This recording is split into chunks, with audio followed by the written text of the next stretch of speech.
Good to see you all. Uh, yeah, on this very cold day in the United States. Um, Nadine is drinking hot tea there or chicken soup. I'm not sure, but it's maybe not as cold in Germany. Um, but yeah, so let's begin with some prayers to generate bodhicitta and take refuge. Sangye churang soki chognam la jangchu bardu dagni kyapsu chi dagi chunyen gipe sognam ki drola bench sang. I go for refuge until I'm enlightened to the Buddha, the Dharma, and the Supreme Assembly through the collections I create through listening to the Dharma. May I become a Buddha in order to benefit migrating beings. Sangye churang soki chognam la jangchu badu dagni kyapsu chi dagi chushe kipe sognam ki drola penche sangye drupa sho. The last time I said chushe, in this case, because I'm speaking, so I'm making my own motivation do the collections I create through explaining the Dharma. May I become a Buddha to benefit migrating beings. Then migrator, then then mandala. By offering this ground, anointed with perfume and strewn with flowers, adorned with Mount Meru, the four continents, the sun, the moon, visualized as a Buddha realm, may all migrators enjoy such a pure realm. O holy and pure lamas, from the clouds of compassion that form in the skies of your Dharmakaya wisdom, please release a rain of vast and profound Dharma precisely in accordance with the needs of those to be subdued. Idam Guru Radna Mandalakam Niryatayami. Okay. Hi, Don. Good to see you. Champa seems to be here in the background. Um, there she is. Hey, good to see you. Uh, we're going to begin with a little meditation as we did before. Um, relax your body. Relax your mind, which is much more difficult. Remind yourself you don't have to think about anything else. And as mentioned in the sutras so many times, as I've said, when the Buddha came back from taking alms in the morning, he washed his feet, sat down, and placed his mindfulness on the breathing in front. So first, recognize your breathing and then place your mental factor mindfulness upon it, augmented by the mental factor introspection, sort of mental spy, watching that you're not multitasking.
is there are so many reasons to have slightly disturbed mind now with the various things happening in the news, the weather, and so forth. If you have trouble stabilizing, pause for a second and just listen to your heartbeat.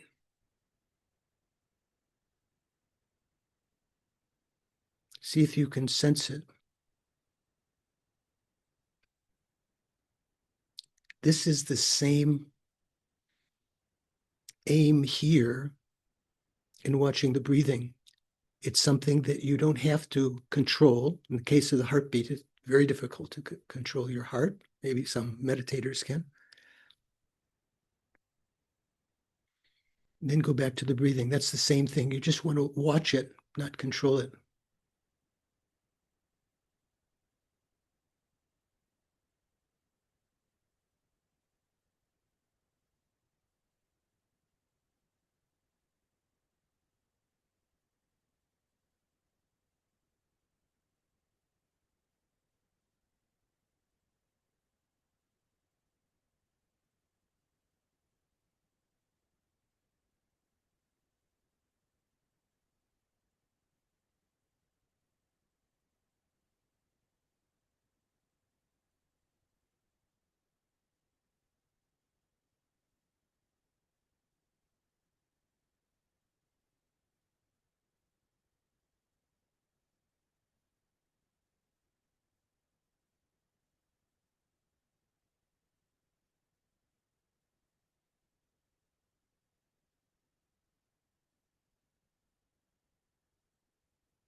You've had a little success with that. Now turn your attention to the much more subtle object, your mental consciousness.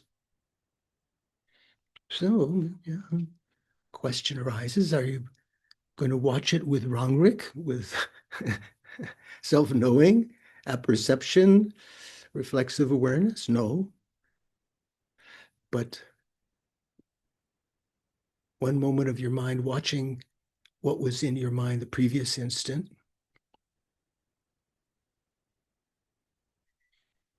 watching the contents,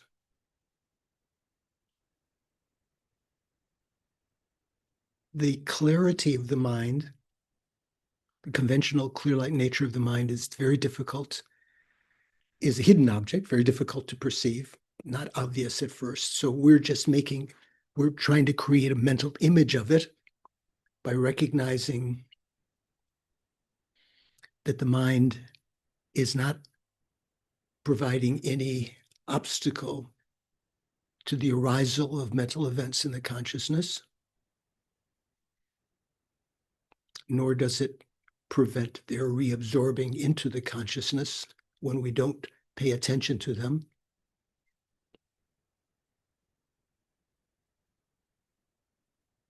And the observation that if you have some thought coming up, images, conversations, memories, plans, whatever, if you draw your attention away from them, you deprive them of your attention, your mental attention, they begin to subside in intensity and frequency of when they might return. You're not abandoning them completely, but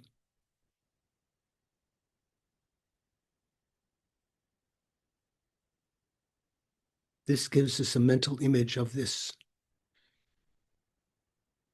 conventional clear light nature of the mind, which is also called the developmental Buddha nature that we and all sentient beings have.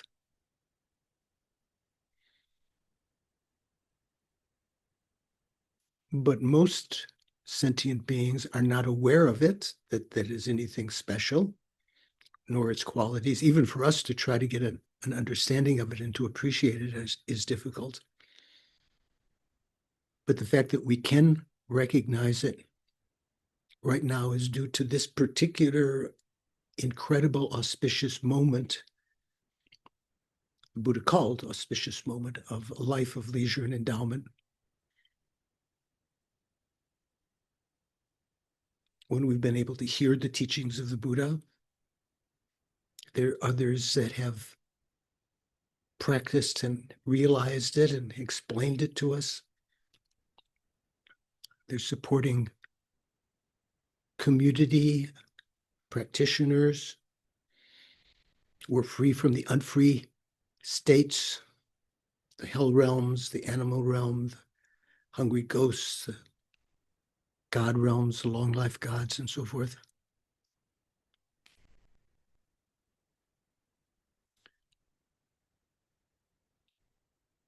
The Buddha praised this as having such incredible significance that we can achieve one of the two great goals of liberation or enlightenment with this very life. If not this life achieving those, we can create the causes to achieve them, say liberation in the previous life, in the previous life, in the future, next life, life after that, or for those of sharp intellect, sharp faculties, the Buddha suggested not to entertain his Hinayana teachings, not to take them as their goal, to listen and understand them, to practice them, to be able to teach them to others, but to enter instead into the great vehicle, the Mahayana, which takes us both to the great destination along with all sentient beings, as opposed to the Hinayana, sort of like a compact Fiat Mini, mainly just for you, or sports car.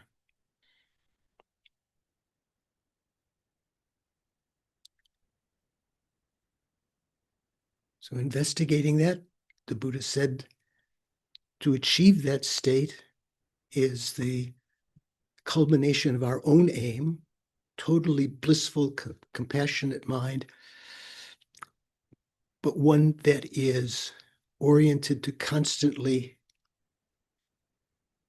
benefiting sentient beings, spontaneously, effortlessly, without error, leading them out of suffering, with patience, no matter how many hours, weeks, months, years, lifetimes it takes. That noble mind is so rare, and even to aspire for it, even to appreciate it, creates so much virtuous karma. To achieve that state, though, requires the accumulation of the two collections of merit and wisdom. Merit, mainly the virtuous karma that we create. Collection of wisdom, mainly the insight into emptiness, precisely speaking, actual realization of emptiness. We're approximating that now by studying the teachings of the Buddha, as Prajnaparamita Sutras, as explained by Nagarjuna in Fundamental Wisdom, further elucidated and supplemented by Chandrakirti's Madhyamakavatara and its auto commentary. And we're so fortunate to have met the teachings of Lama Tsong, who many hundreds of years after Chandrakirti was again able to explain the intention of Chandrakirti's text in Lama Tsongkhapa's Gompa Rapso, which is our main study here.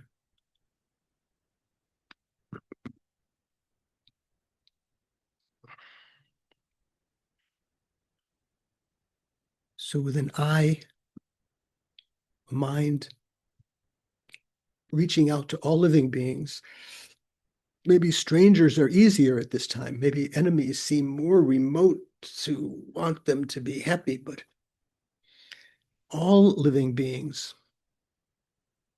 have been our mother numberless times in the past, have been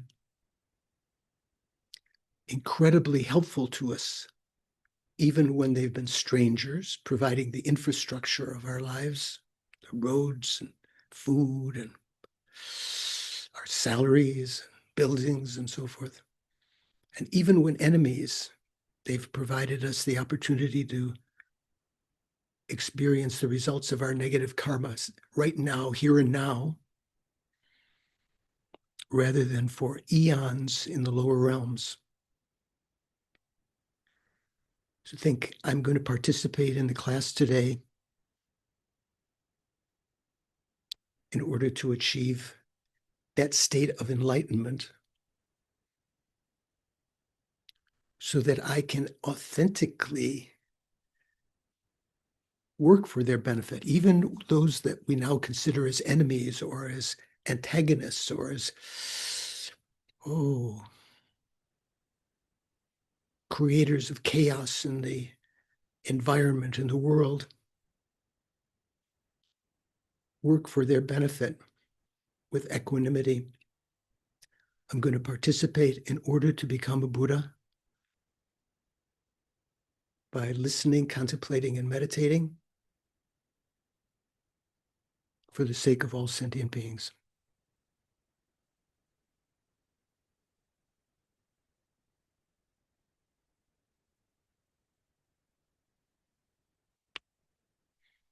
Okay. Thank you.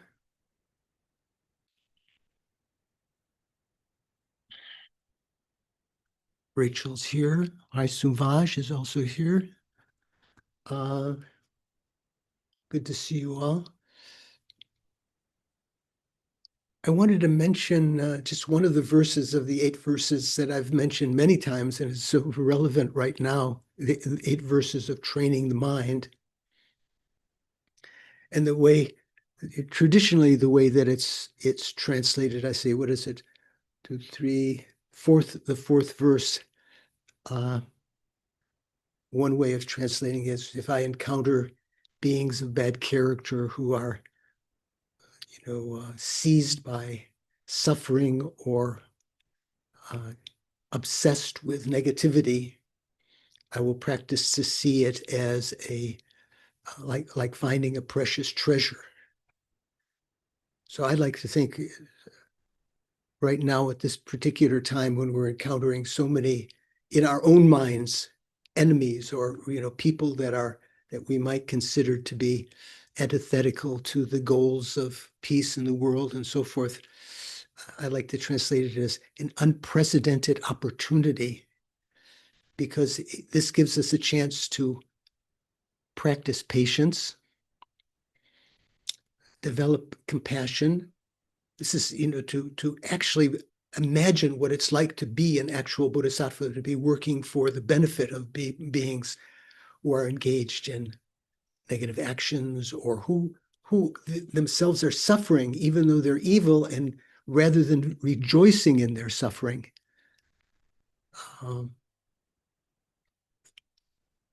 having the mind that is equanimous and wanting to find methods to alleviate their suffering. So that's a terminology I've sort of popped into my mind recently. An unprecedented opportunity. How often do you have a chance to actually practice as a bodhisattva? And it's right here. We don't have to create some kind of scenario in our mind. It's right in our face. So I just want to share with you that thought of mine. Before we begin, anyone have any questions? Any Dharma itches that they need some Dharma calamine lotion? Nadine, you have any? Thank you very much, George. I was thinking, you You said consciousness is impossible without external reality, and that means consciousness is dependently arisen and is empty, right? Well, if I've said that, I'm only parroting the words of Chandrakirti, Lama, Tsong, Khapa, and other great beings. It's not my personal experience that without external reality, consciousness could not exist. But yeah, that's generally what we Prasangika would say, that there is an external world, and then from there, what's your doubt? My thought is that it is an explanation why consciousness is also empty. Um, because it depends upon an external reality. Yeah, so there are a myriad, many reasons, many reasonings that you can use to prove that phenomena are empty, that the mind is empty, and so forth. You can even use impermanence um, to prove emptiness. Say, for instance, if you had some people might think that if they've realized subtle impermanence, that is especially in the Burmese tradition of Buddhism and certain of the Theravada schools, that's considered to be a realization equivalent to selflessness of persons, uh, the subtle impermanence. But from the point of view of the Mahayana and of the Prasangika, that's a far cry from emptiness. Yet you can use impermanence as a reason to prove emptiness. Say the fact that the mind is impermanent means that the mind cannot be inherently existent, because if it were inherently existent, it would be permanent. So if you use the logic in the right way, and the logic you're talking about now, that the mind depends on external reality, that's another reasoning, but that's not the main reasonings that we're studying here, right? But you're right, that can be done, that can be used that way. So yeah, anyone else? Ron, you have something? Hmm? Okay. Don, you have something. No, Okay. But I Suvant, will. you will, yeah. Suvant, you have something you wanted to say. Yes, this is a quick one, Venerable George. So, Chandrakirti's Tibetan name, is it Palden Dawa Drakpa? Well, Pelden means glorious, so that's just Shri in Sanskrit. So that's just like a Got mystery. it. So yeah, Chandrakirti is Dawa Drakpa. Like Lama Tsongkhapa is Losang Drakpa. So Drakpa is the same in both of their names. In Sanskrit, if you were to take Lama Tsongkhapa's name, you would say what would be Sumati Kirti. Is that right? Yeah, Sumati Kirti. And Chandrakirti is Dawa Drakpa. You're right. Okay. Thank you. Okay. So we've gotten to the point in Thupten Jinpa's text, page 345, if you have the written text, in the FPMT translations by Venerable Joan Nysel. It's page 196 is where we're going to be starting. In the Tibetan, it says Nipa La Ni. In the Tibetan outlines, it usually doesn't tell you what the Nipa means. It means for the second, there are two. So the second means uh, stating the other person's objections. Now, the second one is how recollection arises in the absence of reflexive awareness according to our system. So if you have the electronic version like Diana and I have, that's what you could search for there. How recollection arises. Maybe that's enough to find that page. So that's where we are. Yeah. So this has two parts. how that how there can be recollection in the absence of Rangrik from the Prasangika point of view, or as Jimpa says, the approach presented in this text from the Chandrakirti's presentation of that, and then the approach presented in other texts. I'm not sure it's plural.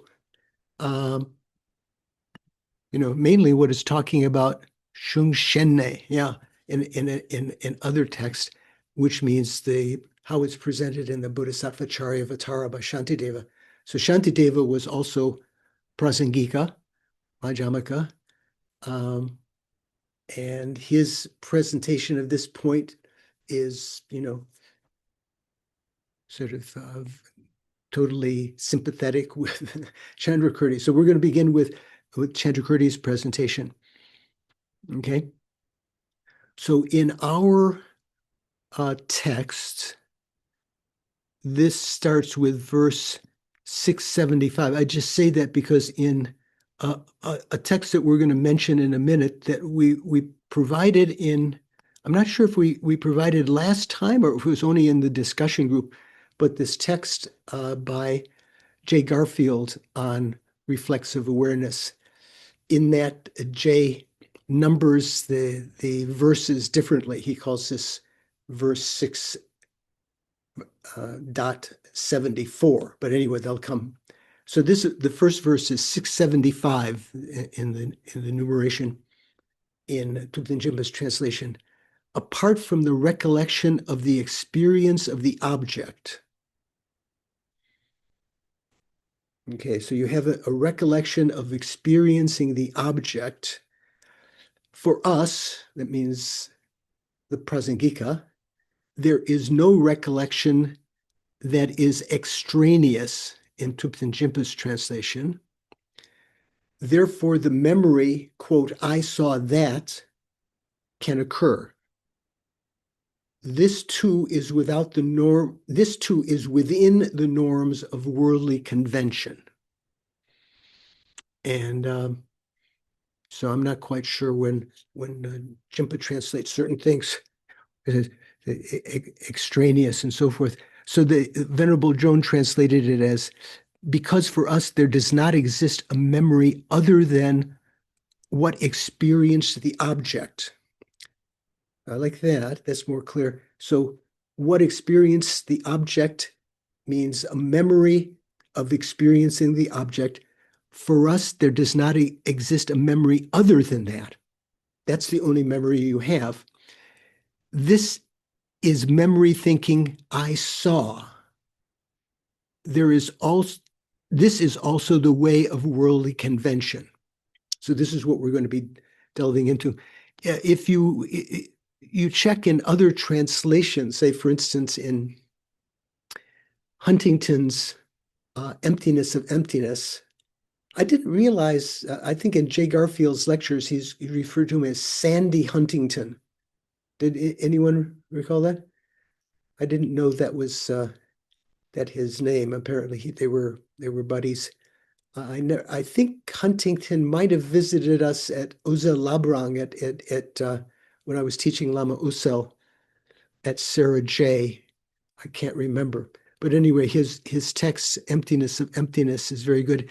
And his way of translating this is, he has sort of, it's not a literal word by word translation, it's sort of integrated in with some commentary. He says, on the other hand, according to the Prasangika, a memory is no different from the previous awareness involved in experience of the object. And therefore, one's memory occurs in the form, quote, I saw a particular object, unquote. This is the position taken for granted in everyday experience. And that's some nice ways of putting it. In Jay Garfield's translation on page 204, where he refers to this verse as verse 74. So this is the text that we posted last time. Doris, could you post it in chat again? First of all, does everyone have that text? That PDF? Venerable, are you referring to something that John might have sent to you? Yes. Yeah. I don't think you provided that. Really? I think you read it, but my memory might not be correct on that. Okay. Okay. Okay, gracious. I thought I thought we already had. Okay, anyway, we'll get back to that on the coming Monday in discussion group. So, first of all, does it make sense? The way that Jimpa's talking about it when he uses the word extraneous, I'm not quite sure but Venerable Jones' translation is basically saying, for us, there does not exist a memory other than that which experienced the object. So if you have a consciousness experiencing an object, let's say an eye consciousness that experiences a blue flower, other than that, there is no, if you have a memory of that later, that you saw a blue flower, that's the only memory that exists. You can induce, so by implication, you can induce a memory that I saw the blue flower from the point of view of the subject seeing as opposed to seeing the object. But that's coming up. Doris? Sorry, Venerable, it took a while for that memory to come up through the surface. I just posted it in the chat. Okay, we did have it before. So there's Jake Garfield's commentary. If you're not familiar with how it works, if you go to the chat, there's a button at the bottom of the Zoom screen, and then a little panel on the right opens up. If you click on the lowest one there, Garfield's commentary, published at Smith College, interesting. Yeah. So what I was referring to, his translation on, I can't remember what page I said that was. I believe you said it was 204. 204. So what are we doing here? Page 204. If you scroll through that, is it so interesting? 205, I think, actually. 205. Yeah. So there we go. 207, 206, 205. So he labels at the top of that page, 205, he labels 74, which is different enumeration than the enumeration in our text. This is verse 75. However, according to us, means the Prasangika, this memory is no different from that by means of which the object was apprehended. Therefore, the memory occurs in the form I saw.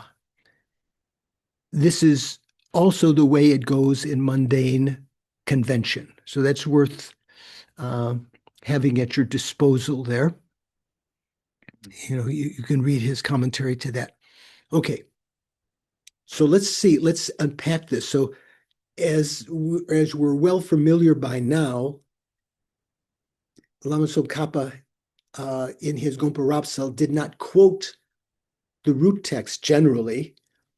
He begins with commentary. It's assumed that you've memorized the Madhyamakavatara Karikas, but everyone adds in translating, they add it in, they add the verse in, and Thupten Jinpa had put it here before that. So he begins his commentary to that is with a question from the Chittamatra.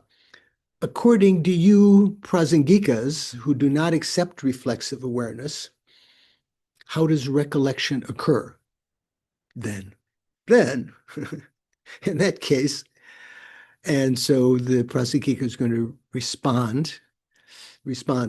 We already explained above how in our system, there is no such recollection that is intrinsically extraneous to the prior experience of the object.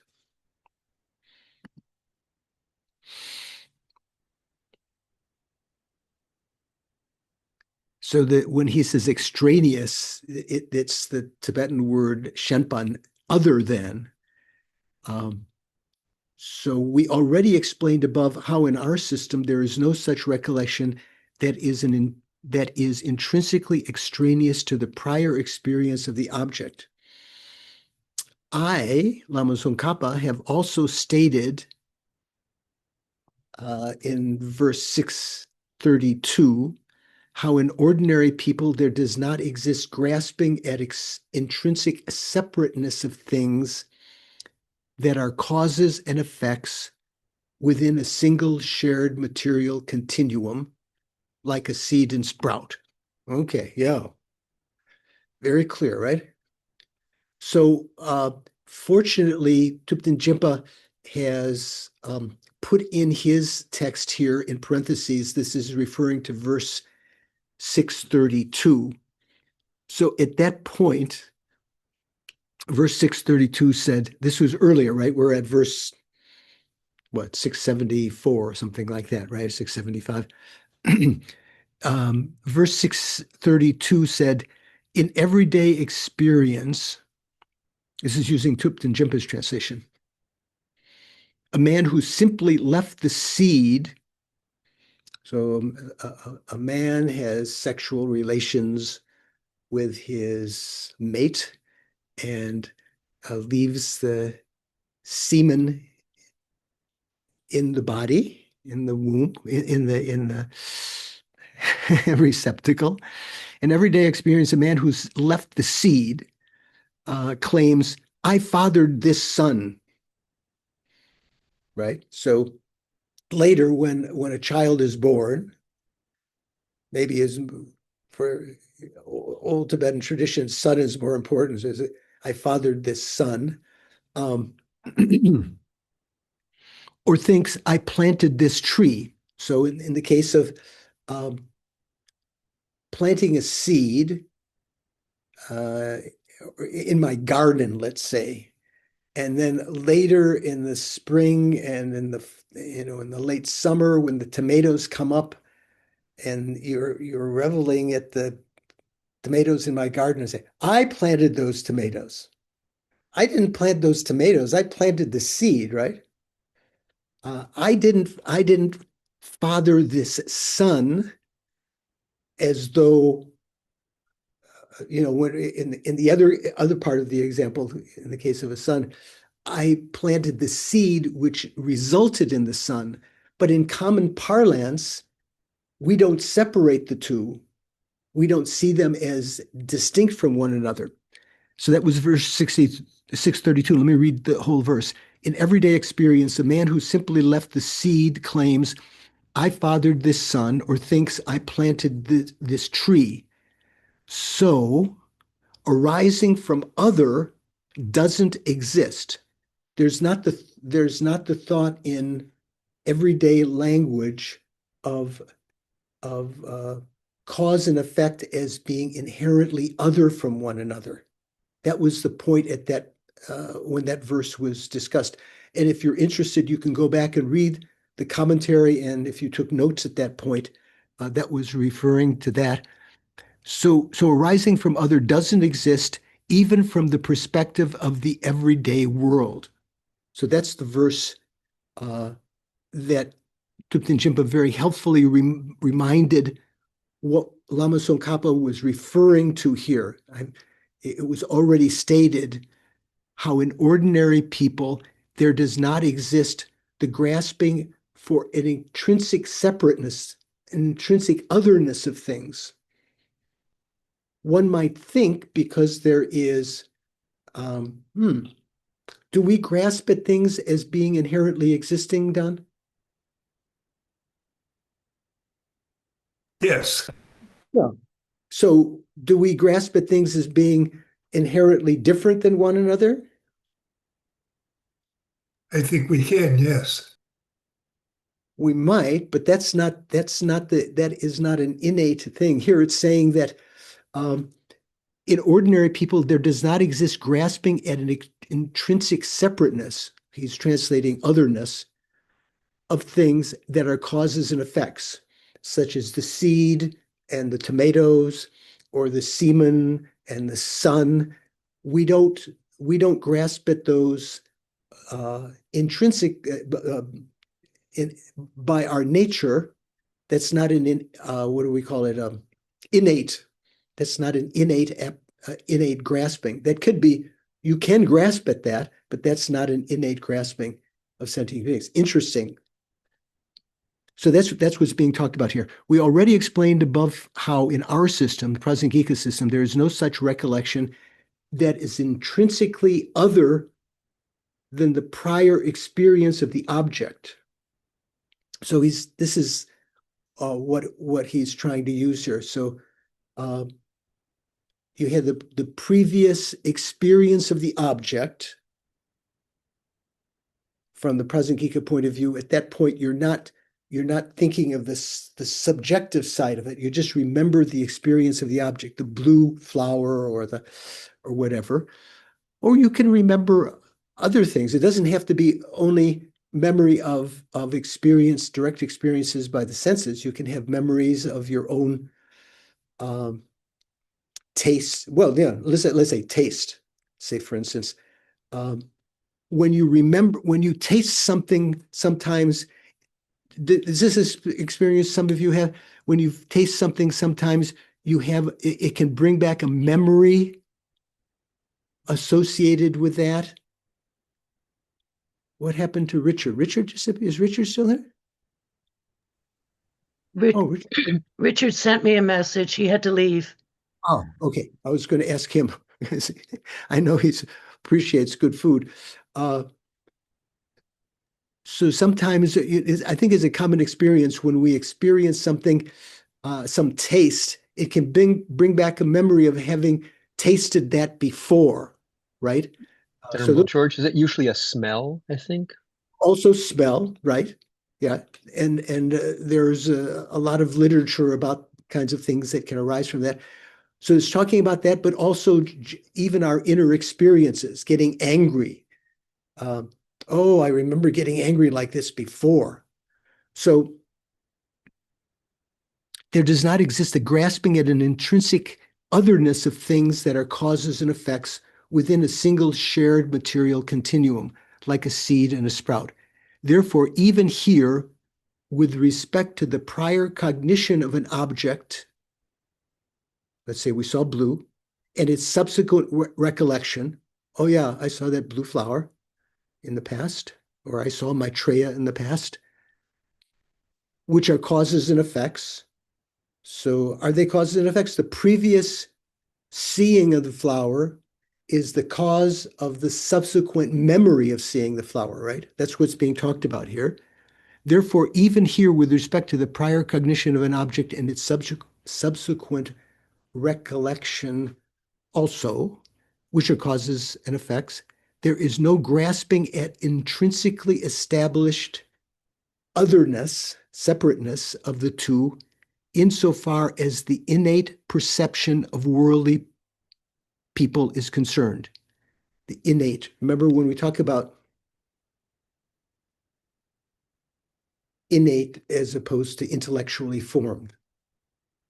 You know, we can have grasping at things as being as those two as being inherently different, but that's not an innate delusion. Mikhail, what do you think? Thank you. Rinpoche is saying that the previous experience is the cause of a later memory of it. And Yeah. so what is the chain of cause and effect when there are 20 years in between the two? Yeah. So, so a similar kind of question arises with respect to karma, right? So you create some karma, it's finished, you stole something. It might be many, many lifetimes later that the effect arises. So there, in that case, you know, that's why some, you know, the Chittamatra says there is the alaya vijnana that the imprint was put on. Prasangika would say that there is the phenomena called shikpa, disintegratedness, that once the cause was ceased, it still existed as a functioning phenomena until it gave its result. So we would give that same name to such. Say again? We would give the same name, disintegratedness, shikpa, to that. That is not addressed in the text here, but Mhm. one can begin to think about that. Is it the same when you have a perception of blue? Let's say, does anyone remember their second grade teacher's face? I remember my second grade teacher, Mrs. Kinney. We went out to her farm one time. I can remember her face. So that was the fact that I can remember that face has a cause, and that cause must have been the seeing of her face in the past. Right. Yeah. So whether that's whether one can consider that the application of shikpa, the disintegratedness or not, that's something to be investigated. Here, the text doesn't mention that at all. As Mhm. okay, what do you think? Didn't you have your hand up, Luis? You're muted. There you go. Screen froze. I'm trying to, please, may I have more examples? I understand the tomato and the seed and the semen and the sun, but are there more? Can you please give me more examples with we experience? Because I'm trying to get that concept down, and I'm trying to see the everyday application of how we do it ordinarily without realizing it. Say farmers in different countries burn their fields sometime in the fall, after the grain has been taken off, in order to, for the carbon to go in or fertilize and so forth. So if the fire is going on, you could say, even though you set a little fire in one corner that's going to spread through your field, you can say, I burned this field. Afterwards, when there's only ashes, I burned this field. Ah. You didn't burn the field, but it's sort of like I planted this seed. I I fathered. Initiated the action. Yeah. Okay. There are other kinds of examples. You can see if you can come up with your own. Savash, you have a little bit. Is that headache or? No, I'm just trying to pay attention. Oh, okay. Just weird. Okay, so this is the beginning. So this is Prasangika trying to explain. I say trying. I think they're doing a good job. They're correctly explaining how there can be a recollection later of the experience of seeing the blue, right?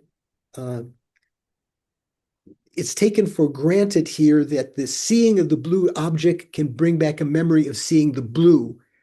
Now the question is the experience that I saw the blue. That's the whole crux here that the Chittamatra is bringing up to explain that memory of the experience. That they say that Rangrik has to be the cause of that.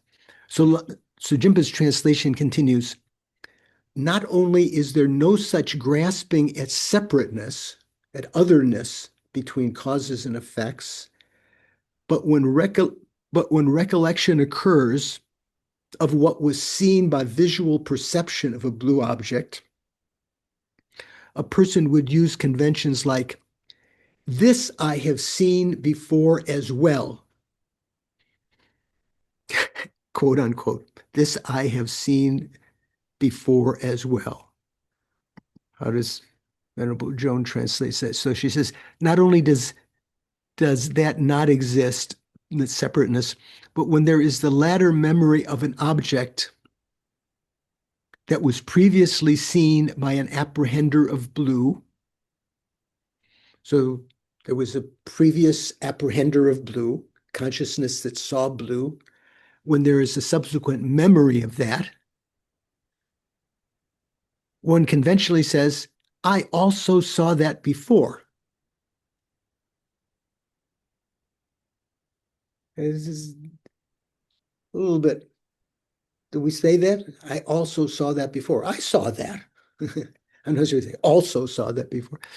For this reason, it is clear that the ordinary worldly beings do not conceive the two, the experience and the memory, and the two objects of those times to be different by way of their own character. This is reading Venerable Joe. Let's read further and jump it there. Not only is there no such grasping at the separateness, but when recollection occurs of what was seen by visual perception of a blue object, he would use a convention like, I have seen before, this I have seen before as well. This clearly shows that there is no conception of one's prior experience and the subsequent recollection, as well as their two objects, as being somehow distinct by virtue of their intrinsic characteristics, as being inherently different when it comes to the perception of ordinary people of the world. Is this making sense? Mikhail, what are you thinking? Yeah, he's saying there is no such thing. There is no conception of them being distinct by virtue of intrinsic characteristics. Right. So that's what we were saying. Right. Okay, so how does that help us? You know, the Prasangika explanation. So if this is not the case, or you could say, I'm continuing in Thupten Jinpa's, if this were not the case, and he puts in brackets, and cognition and its subsequent recollection are distinct from each other by virtue of their intrinsic characteristics. So if this were not the case, and if the perception that you had, the cognition of blue, and its subsequent recollection were inherently different. He's using different words here. He keeps on using different words for Shenpa, here distinct or extraneous and so forth. Then a person could recall an experience belonging to someone else's mental continuum. Jinpa puts an exclamation mark. What's the point there? Rachel, what do you think? Are you following? So then if there wasn't an association with the person that's like, I am seeing this, if that's not associated, then it would be we would be capable of accessing someone else's experience. Yeah, that's what it's saying there. But say, if this is not the case, means if cognition and its subsequent recollection are distinct from one another, are different from one another intrinsically by virtue of their intrinsic characteristics. So if they were to be inherently different, It's cause and effect. They're separate. right? So this is saying something which is not possible. It's not it is not the case that things are inherently different. But if they were inherently different, then a person could recall an experience belonging to someone else's mental continuum. Why is that? That's my question. If they were inherently different, the cognition. Two persons are completely different, so it would be the same case, same situation.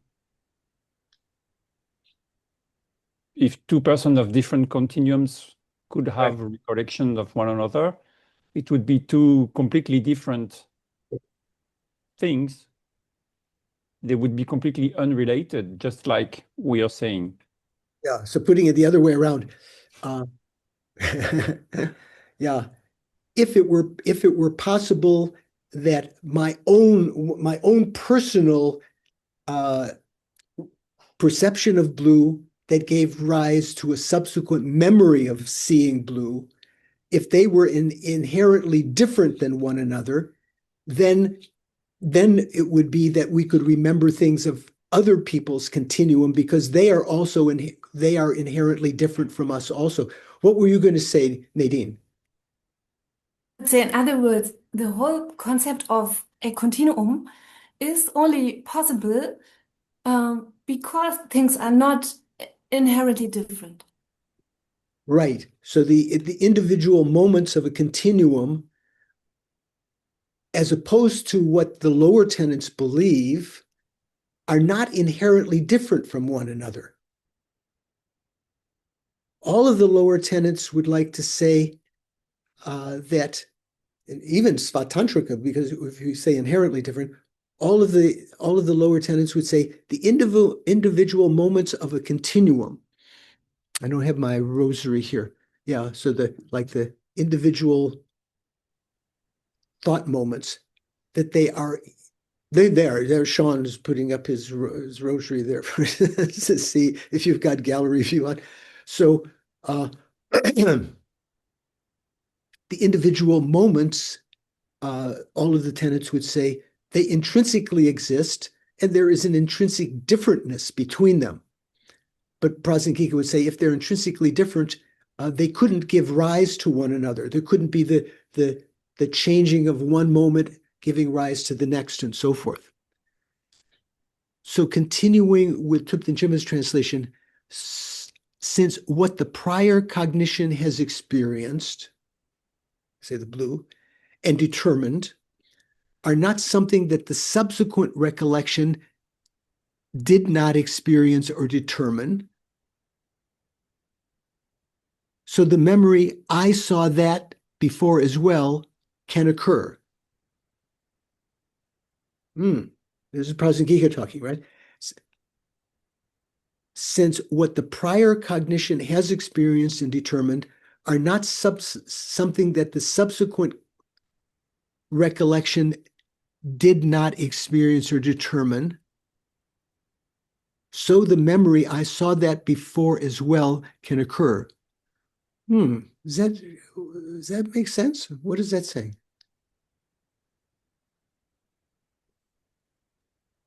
If you take away the double negatives, it makes sense. Right? Okay, let's see. Let's see how Venerable Joan translated that. If this were not the case, even the experiences of another continuum would produce memory in oneself. Okay, that was just a previous thought. Therefore, since that experienced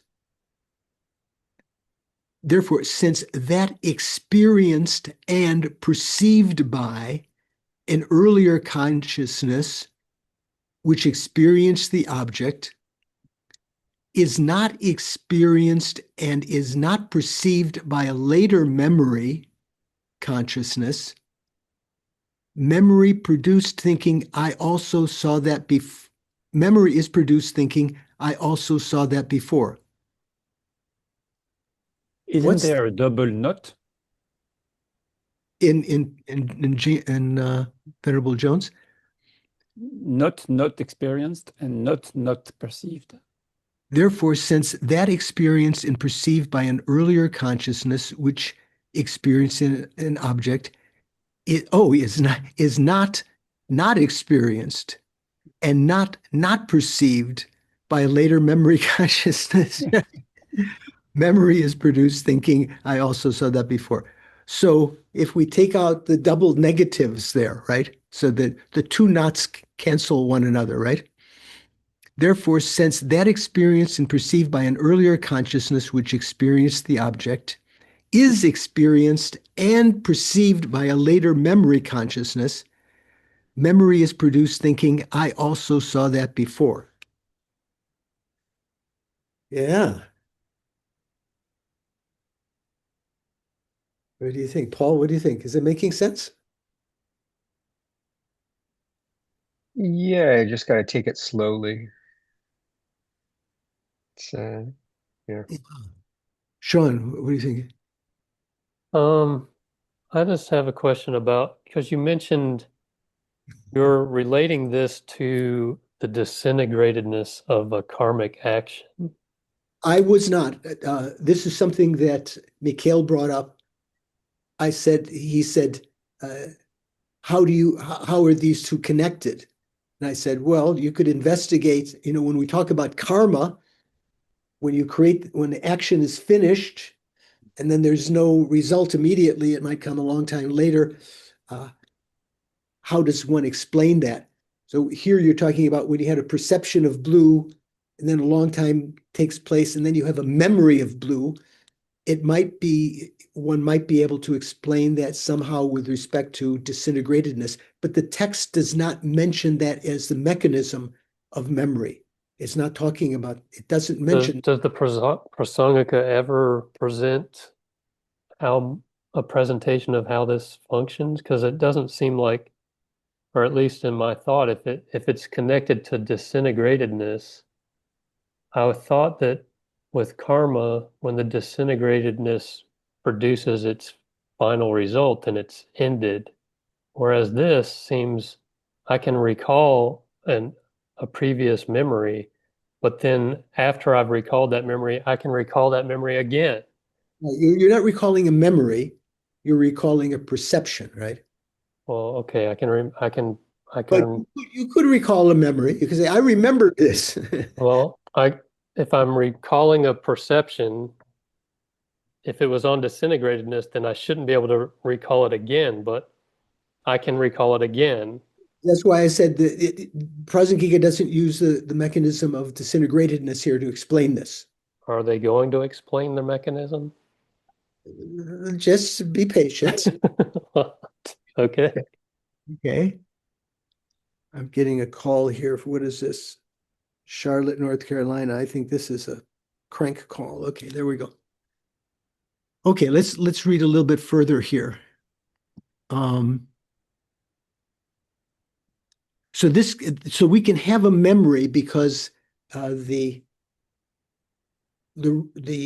perception of blue is not inherently different than the memory of blue.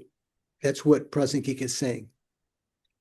Just that, because they're not inherently different, we can have a memory of that. It should not be it should not be posited by means of critical analysis, whereby, not content with mere designation, one searches for objective reference over and above the constructs. Because were we to search for the objective reference of the designations, right? The perception of blue, did that inherently exist or not? The memory of blue, did that inherently exist or not? If you search for it, nothing can be found indicating that they are fictitious and mere conventions of the world. Oh, so unsatisfying. Rachel, what do you think? Headache? I haven't had time to think, George. Yeah. So, Can I make a comment on that? Because this is something I was meditating on just last night. okay, yeah. Because it seems like if I try to meditate on for example, like the emptiness or the non-inherent existence of an external object, what I'm really examining is not the external object, but it's the imprint of that within the mind. So, because when I get to the emptiness of that object, what remains is the knower of the emptiness. So that's got to be within the mind. Yeah. And so that's where I was getting I was like, wait a minute. So if you're meditating on the emptiness of an external object, so you've experienced the external object with one of your senses, right? Generally, you don't have this clairvoyance to perceive it with the mental consciousness, but you're experiencing with your eyes or your nose or your tongue or your touch or your hearing or whatever. Then that leaves a mental image. You said an imprint. You have a mental image of that object that has those attributes and that seemed to be existing from its own side. So the same kind of analysis that you do when you search for the I, right? You have to get a mental picture of your ego, of your I, appearing in your mind. That's going to be a mental image of how the I exists based on your searching for it. What is the I? You're in a very calm state of mind. If someone says you're a jerk, there can arise a very strong feeling of I, right? What do you mean I'm a jerk? I. That I seems to be existing independent of your body and mind. So that's the object of refutation, right? So the same thing with meditating on the emptiness of an external object.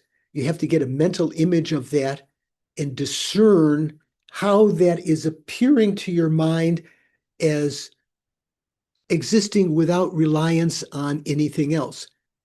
So that's a crucial point. That's difficult to do in meditation. That's why, even though we've mentioned this in many different contexts up till now, when we talk about the emptiness of phenomena and the emptiness of the person, it's said that generally when emptiness is explained, the emptiness of phenomena is explained first, and then the emptiness of persons.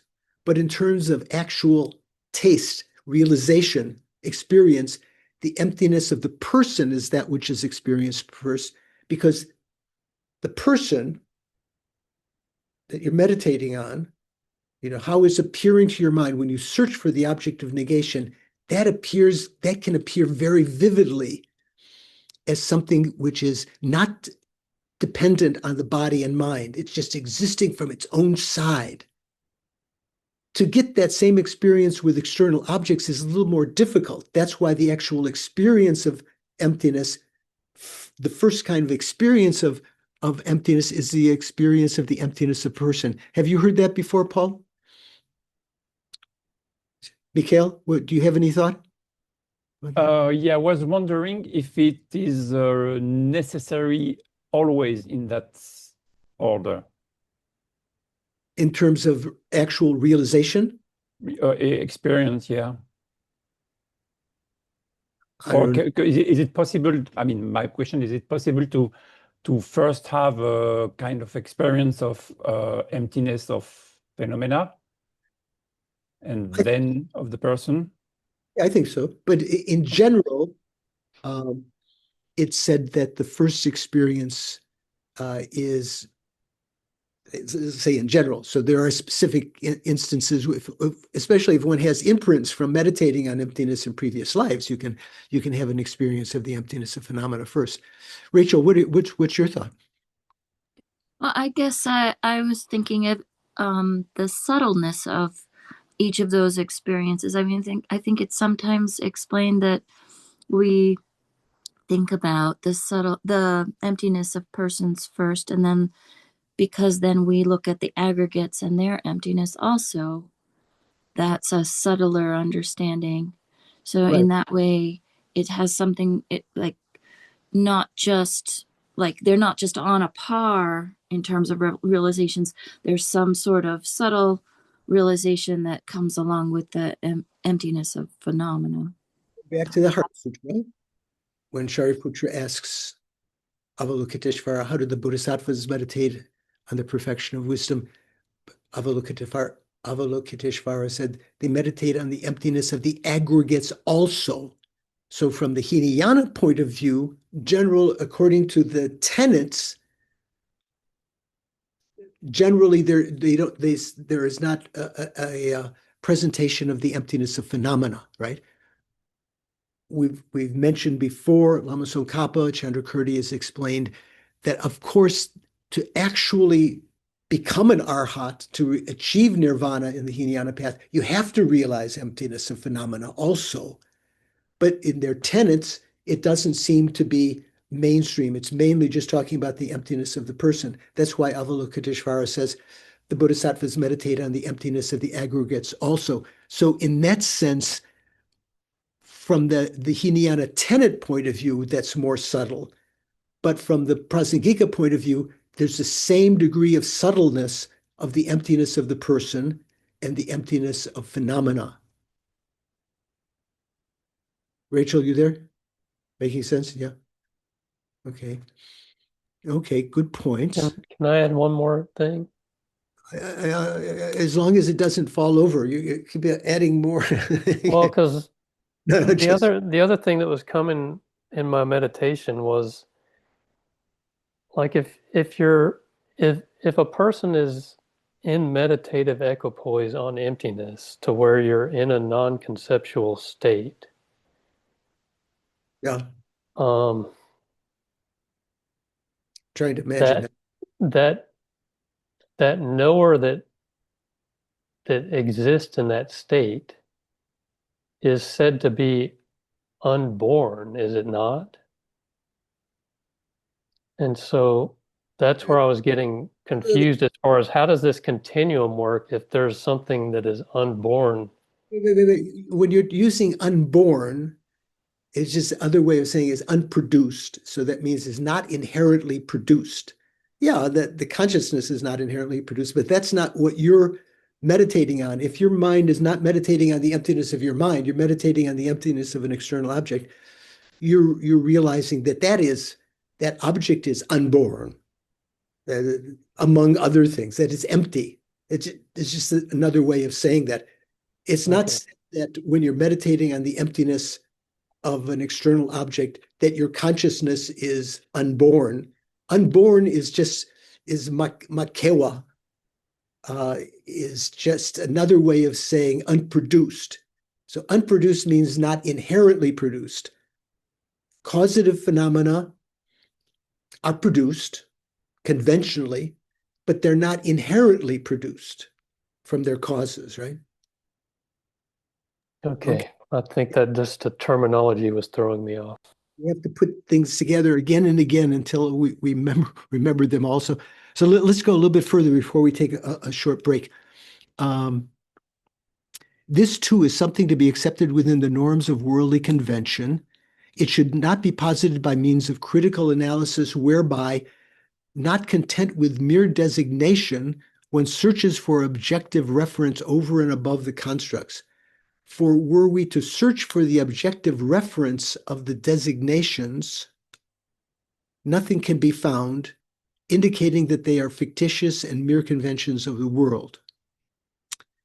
So then in the commentary, that means Chandrakirti's auto-commentary, after refuting substantially real reflexive awareness, substantially real.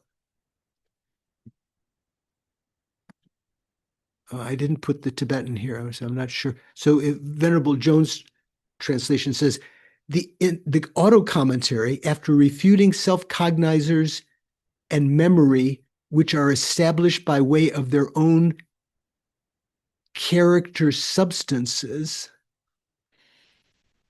So after that, Chandrakirti writes, if the assertion is from the perspective of worldly convention, even then there cannot be a recollection that is caused by reflexive awareness. So basically, this is talking about refuting reflexive awareness, not only ultimately, but conventionally. So this is one point that Paul Williams' text that we provided to you a couple of weeks ago,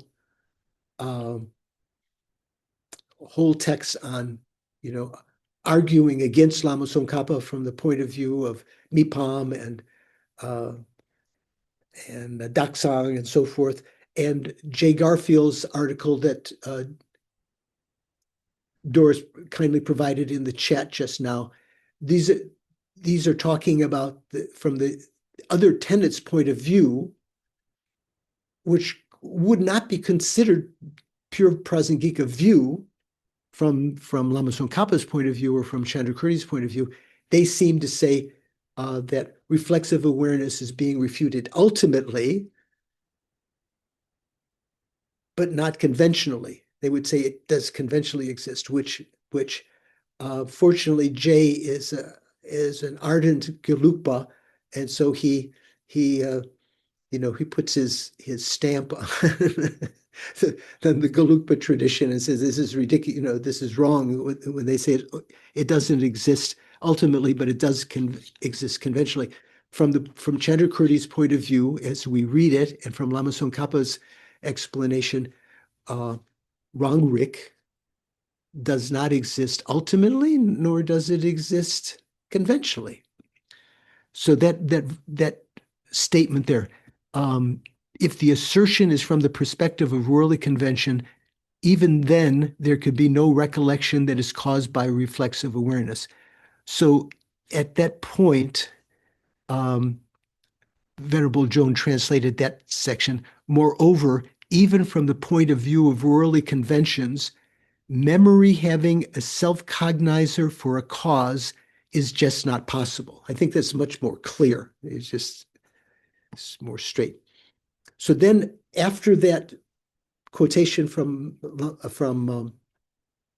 the auto commentary, Lama Tsongkhapa continues, thus Rangrik, reflexive awareness, is rejected not only on the ultimate level.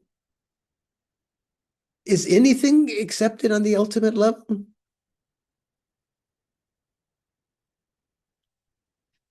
What do you think, Don? Is anything accepted on the ultimate level? I don't think so. Ultimately, nothing exists, right? Or does emptiness exist ultimately? It's a dependent arising depending on its basis. Oh, yeah. So I'm seeing the mudras of Nadine indicating she has something. What do you think? Do I remember correctly? It is ultimate truth, ultimately true, but it does not exist ultimately. Right. So nothing exists ultimately. So the fact that Rangrik doesn't exist ultimately is not surprising. If that's all if that's all Chandrakirti was proving, that wouldn't be a surprise because he says that nothing exists ultimately. So the argument that he's only refuting it ultimately is not very persuasive because we know that nothing exists ultimately from the Prasangika point of view. So thus reflexive awareness is rejected not only on the ultimate level, but even on the conventional level. We say also on the conventional level. Then he goes on to say, so this means that Lama Tsongkhapa, Chandrakirti, after that quotation, he says, I will show how recollection can emerge in the absence of reflexive awareness below. Okay, or as Venerable Joan said, the way in which memory occurs without self-cognizer will be taught, meaning subsequently. Okay, although self-cognizers do not exist, the way in which memory is produced from experience is taught in this context. Okay, so let me just read this and then we'll take a break. This next paragraph. Now, those who propose reflexive awareness, he has that in brackets. So now,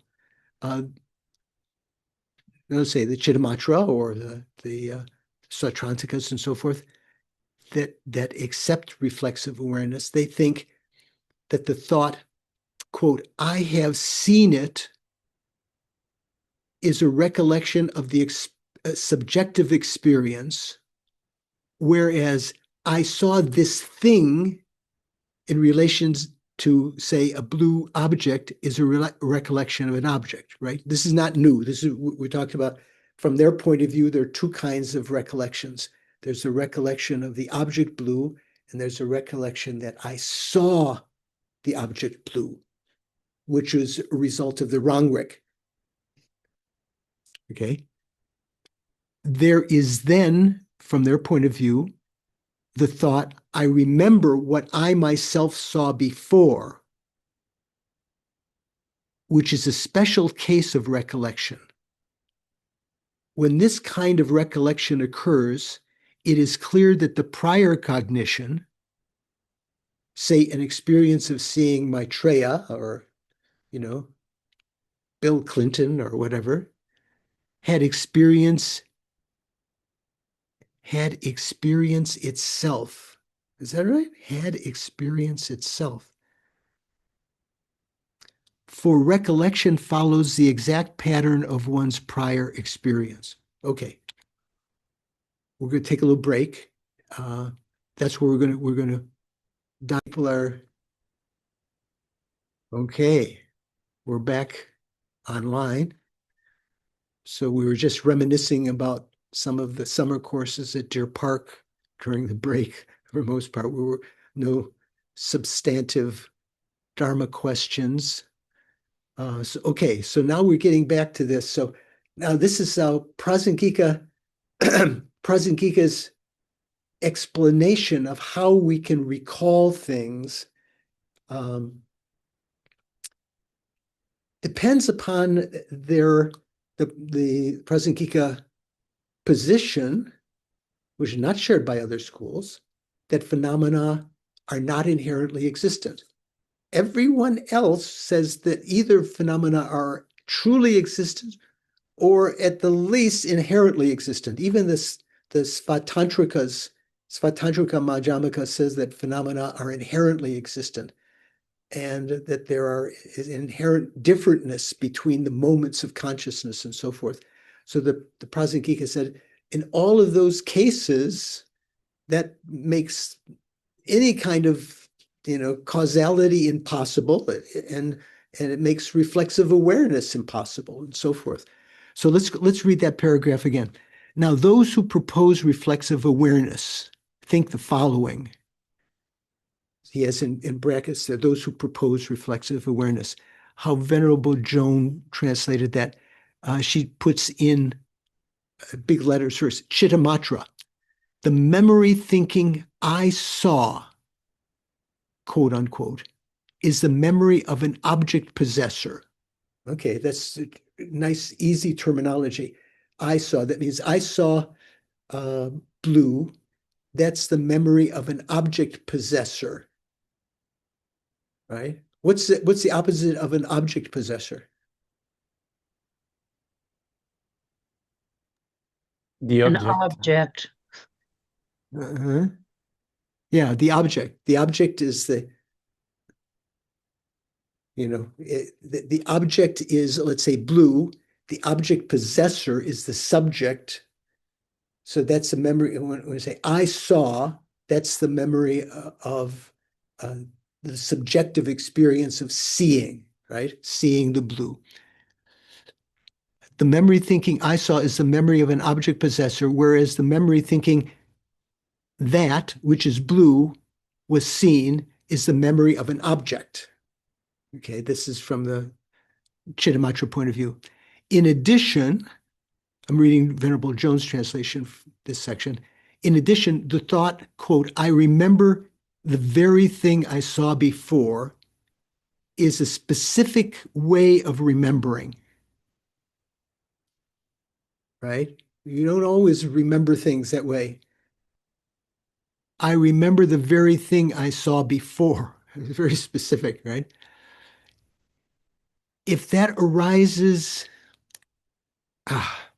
if that rises for memory, it is clear that the object possessor, the subjective consciousness, the consciousness that earlier saw, for example, Maitreya himself, or saw Maitreya, itself experienced itself because memory follows experience accordingly. So this is the Chittamatra position.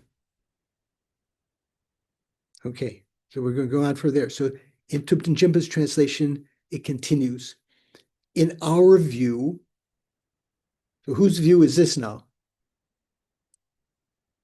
Right? In our view, we accept that ordinary people experience recollections. Yeah, come on. We don't deny recollections. We're Prasangika. But we do not say that these occur because the prior cognition experiencing the object has cognized itself, or maybe had cognized itself. We don't say that there was a self-cognizer, right? So what do we say?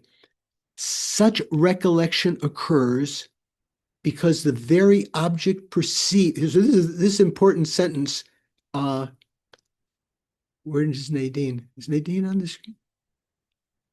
Oh, Nadine's there. So Nadine, you want to underline this. Such recollection occurs because the very object perceived by the prior cognition is determined by the subsequent recollection as well. That is, they share the same object. So the memory of the subjective experience of seeing blue, that I saw blue, has the same object as the memory of blue. This is why subsequent recall takes the form of, quote, I have seen this person, Maitreya, before as well, unquote. So we ourselves do accept, we Prasangikas do accept conventions such as, I remember what I myself saw before, but we don't need wrong Rick to have that kind of memory. Yet our acceptance of such conventions is very different from the account according to the alleged reflexive awareness, the fictitious wrong Rick. Okay. Making sense? Yeah, this is a little head burner. So yeah, let's continue. The Chittamatra opponent posits the prior experience and its subsequent recollection, as well as their respective objects, as being distinct from one another by virtue of their intrinsic characteristics. Right? This is just restating from the Chittamatrans, who are our debating partner here, our opponent in debate, posits the prior experience and subsequent recollection. So the prior experience of blue and the recollection of blue, the prior experience of knowing that you were seeing blue and the subsequent recollection, as well as their respective objects, the blue and the experience of blue, as being inherently different. So just to cut to the to cut all the extra words that sound different, as well as their respective objects, as being distinct from each other by virtue of their intrinsic characteristics. That's the Chittamatra point of view. All of these things are inherently different. And so, even though they may assert the prior cognition and its subsequent recollection as having the same object, and also claim that they belong to a shared single continuum, these remain untenable for them. Their position is untenable, is incorrect. This has been explained numerous times above. Okay. Making sense? Still leaves a little bit for,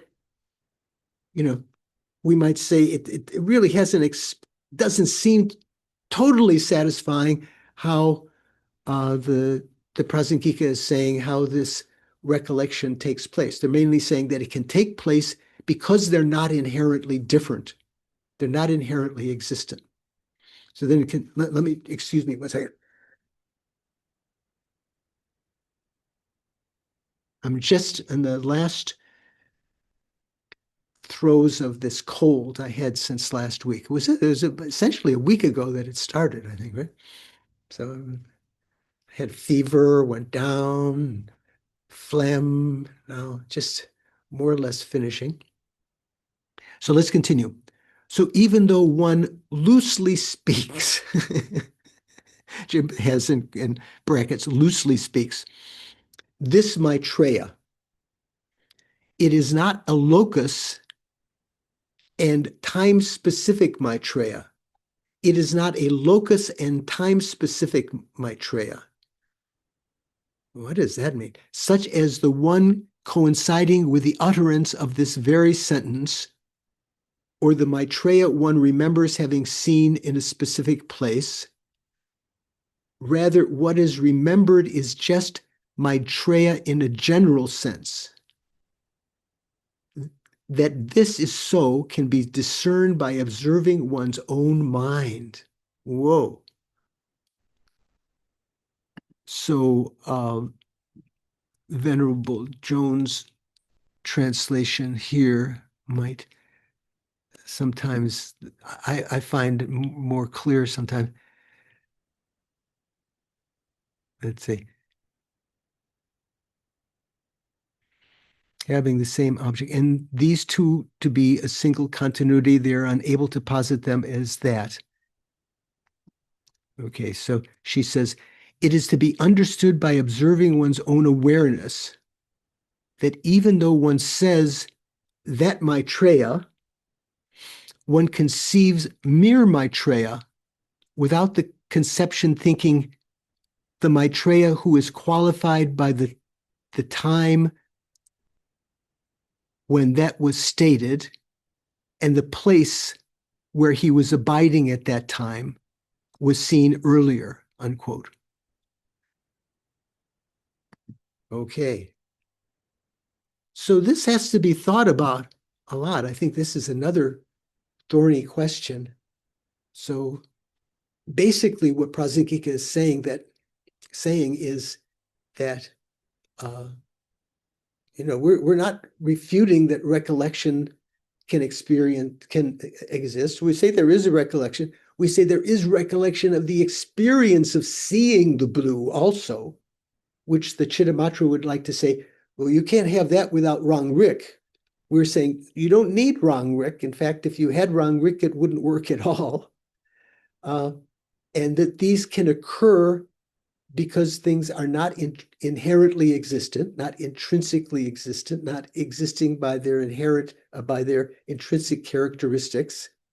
There's not an intrinsic differentness, which is the supposition of all of the lower schools, which from the Prasangika's point of view is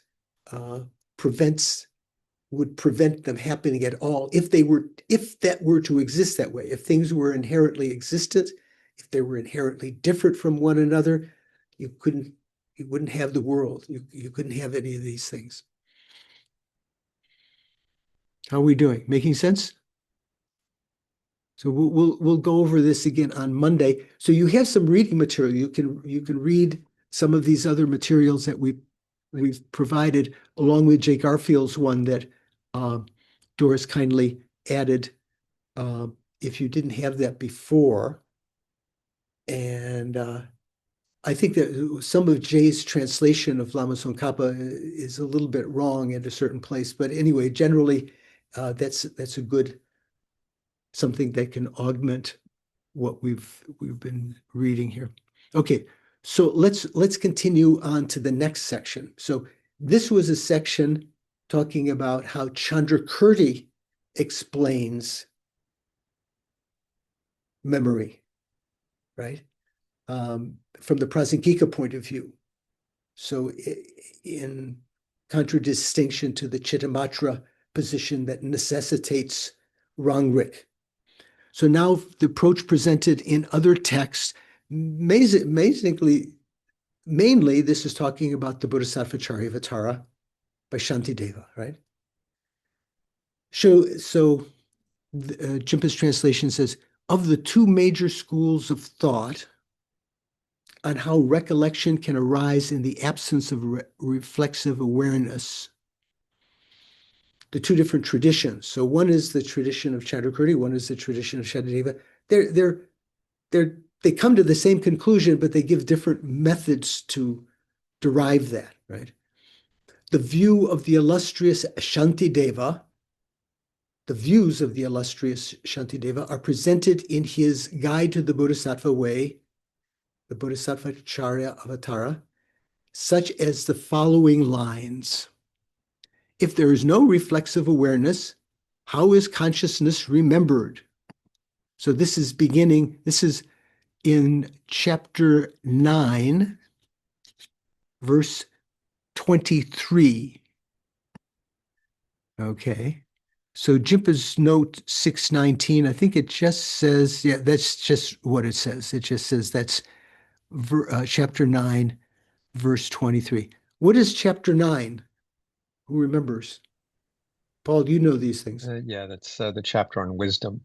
The wisdom chapter. And if I remember correctly, verse 23 is the immediately preceding verse after a sword does not cut itself, a lamp does not illuminate itself. And so this is the first counter challenge by Chittamatra, saying, well, then how is consciousness remembered? Thanks for the context. Yeah, so previously, Shantideva had given the same example that Lama Tsongkhapa had mentioned in Goparavsal earlier, that a sword cannot cut itself, finger cannot touch itself. What else does he use explicitly mention? Does he say also an acrobat cannot sit on their own shoulders? I can't remember. I know he says a lamp cannot illuminate itself. I remember that one on the sword. Yeah, sword, right. So this was a little bit not contentious when we were talking about this before. Some of you wanted to argue that a flame, I think you were arguing this, Suvansh, were you? A flame does illuminate itself. Weren't you arguing that? I Suvansh? did. Mikhail was arguing it on Monday. Yeah. Yeah. So, yeah. Sorry, Suvansh.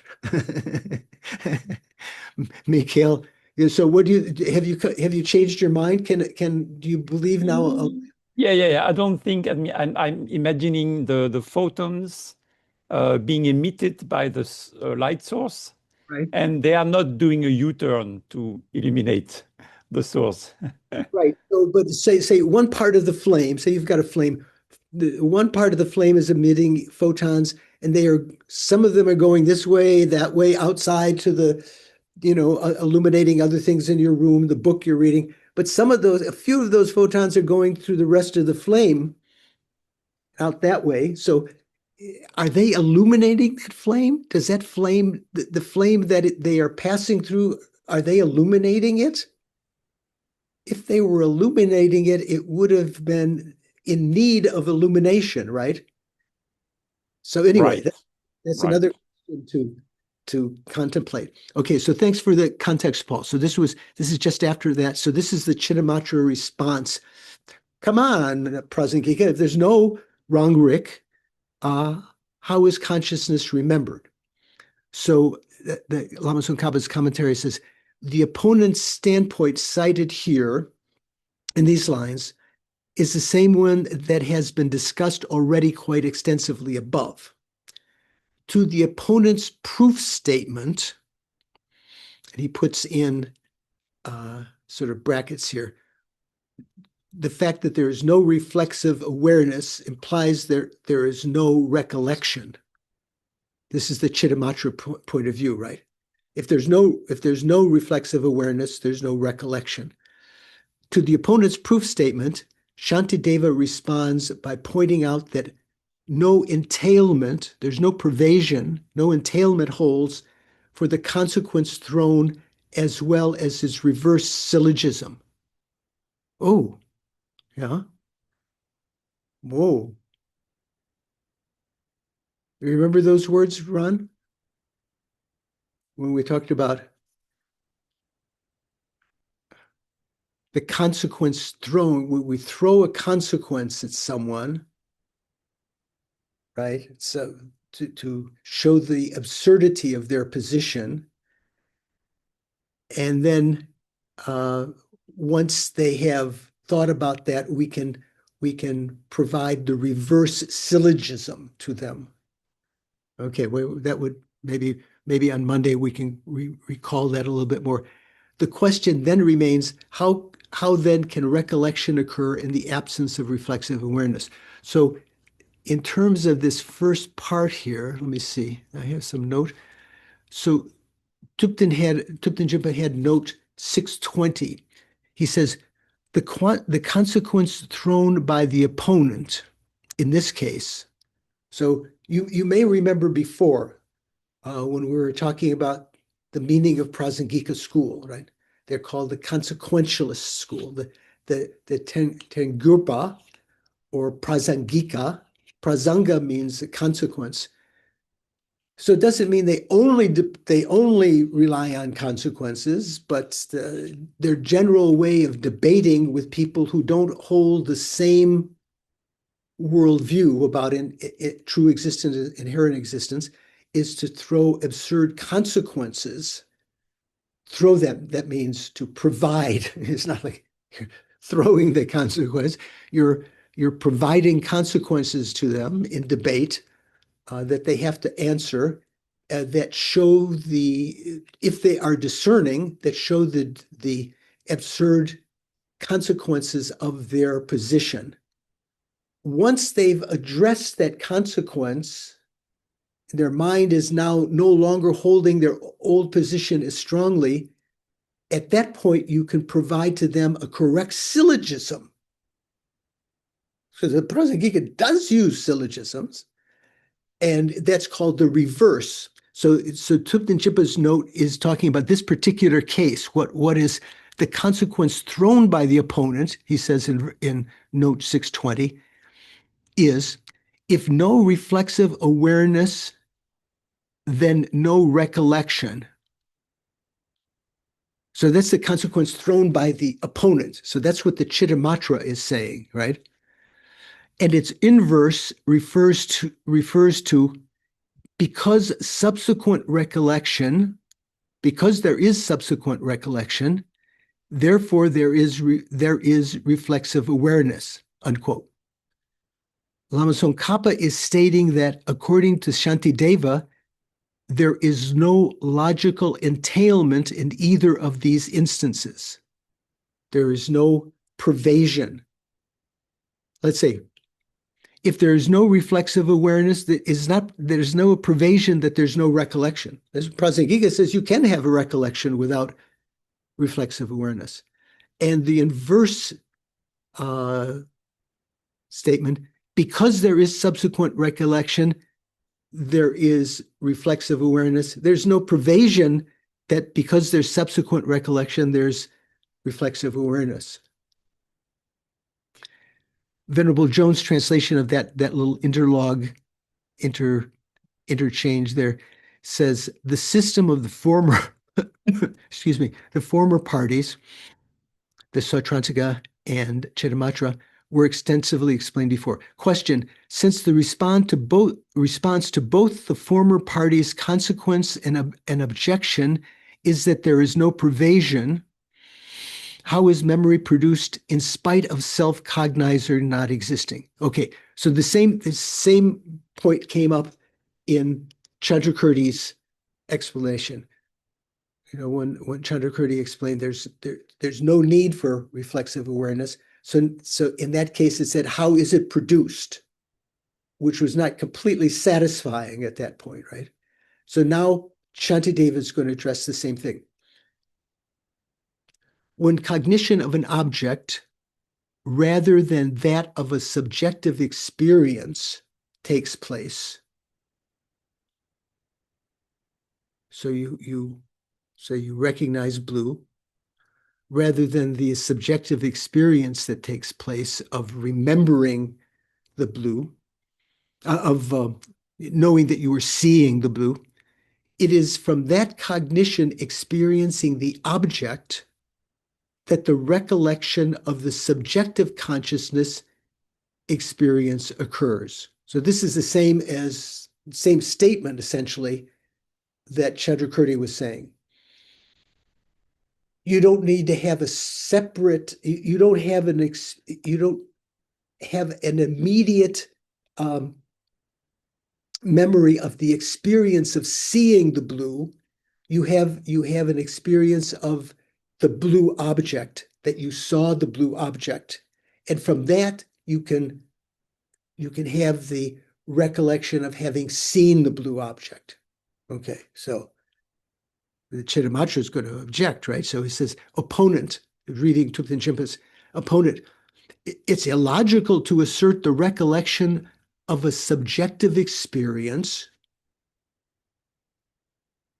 It is illogical to assert that the recollection of a subjective experience occurs owing to the experience of some other object, for this will lead to absurd consequences.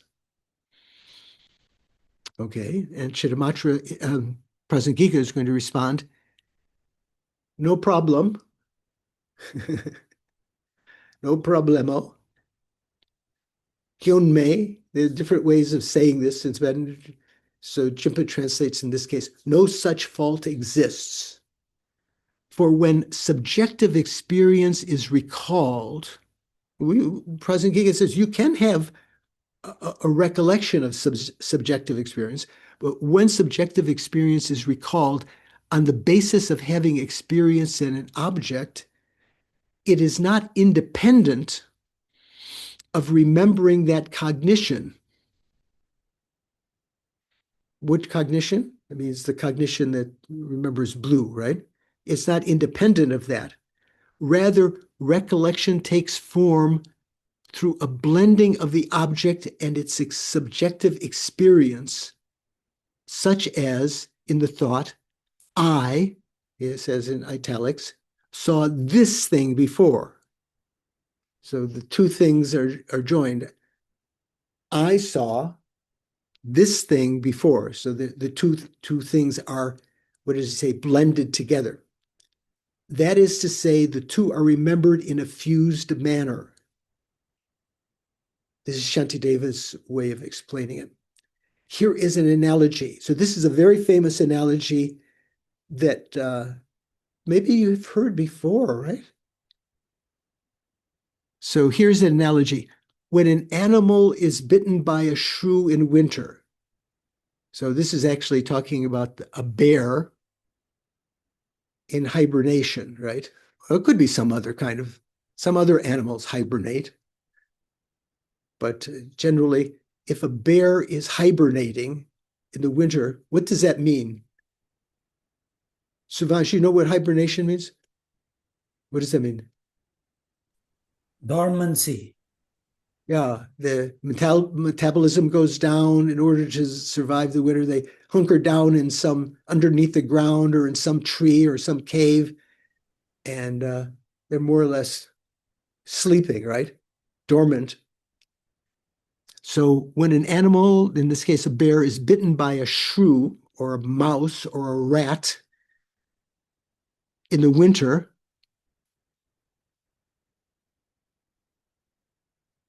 even though the poison enters the animal body at that time, it's the bite that is experienced and not the infection with the shrew's poison. Okay, so when is the bear bitten by the shrew in this example here, or by the rat? Before it went into hibernation, during hibernation, or after? Anna, when is it? I would say during hibernation. Yeah, it's not before? I don't know that the mouse or the shrew could get away with that. It says, when an animal is bitten by a shrew in the winter, even though poison enters the animal's body at the time, it's the bite that is experienced and not the infection of the shrew's poison, right? That takes some time for the poison to go into the body. But it is said that bite is experience. So the animal wasn't asleep, or it had to be conscious to experience it. That's what I'm thinking, yeah. So I'm thinking it's not in hibernation yet. It's before it actually, it remembers being bitten. Later, however, maybe in the springtime, on hearing the sound of thunder and rising from hibernation, the animal comes to remember that poison entered the body when it was bitten. It didn't experience the poison when it was bitten, right? The poison took some time to spread throughout the body, but later, when it's arisen from hibernation, here it says by thunder, maybe by the TV program coming outside the cave and asking if winter is over or something like that. But so when the thunder raises the bear from its hibernation, awakes it, the animal comes to remember that the poison entered its body when it was bitten, even though it did not experience being infected the moment of the bite, but it did experience the bite. Being bitten by the shrew is analogous to the cognition experiencing its object by perceiving a blue thing. Okay, let's see, here's this analogy. So the bear being bitten by the rat, here he keeps on saying shrew. What's the animal that's usually, what does it say in the Tibetan or Sanskrit, Paul? Is it usually some kind of small animal, right? It's not necessarily. It says chiduk, a poison mouse, something like that. Yeah, something. Yeah. So the Tibetan, what the Oh, Sanskrit. no, just chiwa, just mouse. Yeah, mouse or rat.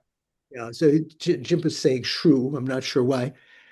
So being bitten by the rat, let's say, the mouse. Being bitten by a mouse. I don't want to say mouse because Doris has mice. Yeah, I guess rat, because they would say tsitsi for mouse, I think. Yeah. Some people Yeah. used to translate marmot. Do you remember that? Yeah. Some say marmot. Yeah, but the Tibetan, yeah, we're just going to make the Right. Tibetan what the Sanskrit was originally in Shantideva's text. The Sanskrit does exist. I don't want to say mouse for fear that Doris will think that she could be bitten by her mouse, who's like super tiny, nothing to worry about. So this is something with poison. So being bitten by the rat is analogous to the cognition experiencing its object by perceiving a blue thing. So perceiving the blue flower is analogous to being bitten by the rat. So that is you know that the blue flower at that time, and you know that you've been bitten at that time. Okay. Venerable George.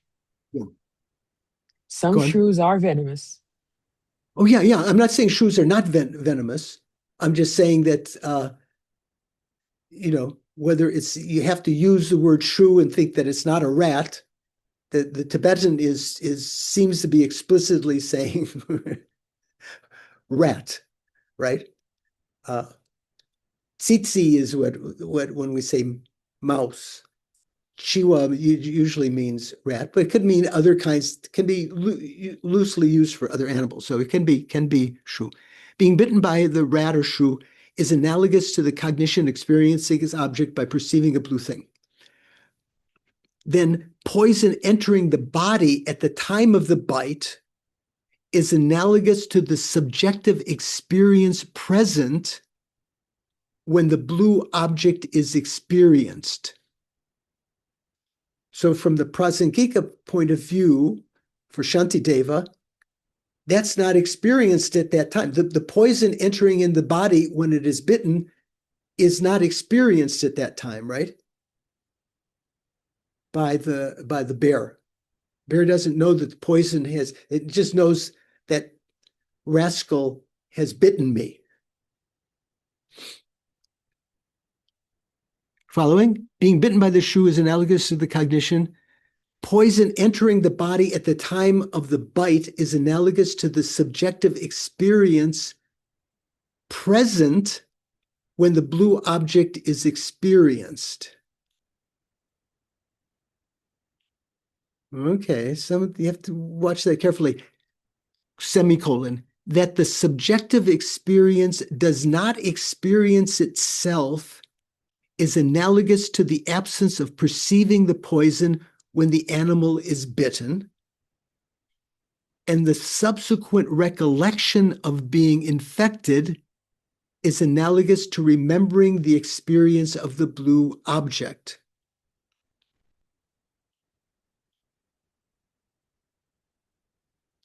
The recollection of the experience of the object itself led to remembering the prior experience, even though such a subjective experience did not experience itself at that time. And this is analogous to remembering being poisoned, even though this was not perceived before, but arose only through the force of recalling the experience of having been bitten. Okay. Yeah. KT, can you get your mind around this? Is it making sense? It makes sense to some degree. I got to parse it out again and go through it, but Go it's through. like, So when you saw the blue object, not talking about the bear yet, just the thing that it's the experience of the bear being bitten is supposed to be an analogy for this. How you remember, you saw blue. That's all. You don't at that point you didn't have an experience of seeing the blue. You know, the subjective experience. I am seeing blue. I mean, you could develop that, but generally, when you see blue, that is sufficient later to remember that you were seeing blue. That's what this is meant to be explaining. So just to finish up that next paragraph, this seems to be, Lama Tsong is saying, this seems to be a most excellent analogical argument developed by a learned master, Shantideva, on how recollection occurs in the absence of reflexive awareness.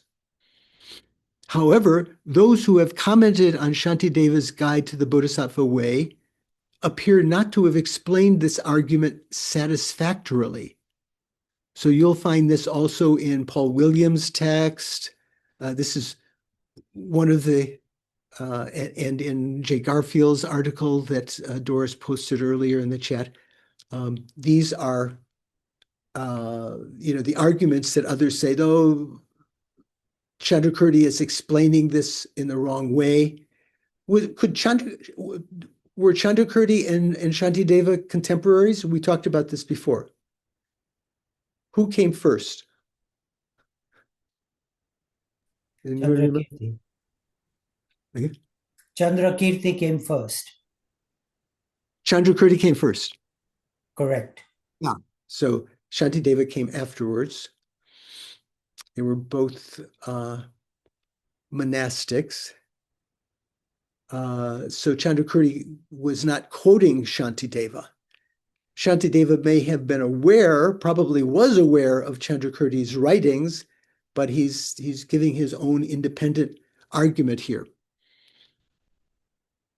So to the syllogism, reading Thupten Jinpa's translation, quote, no recollection by subsequent cognition is possible because the prior cognition did not experience itself, unquote.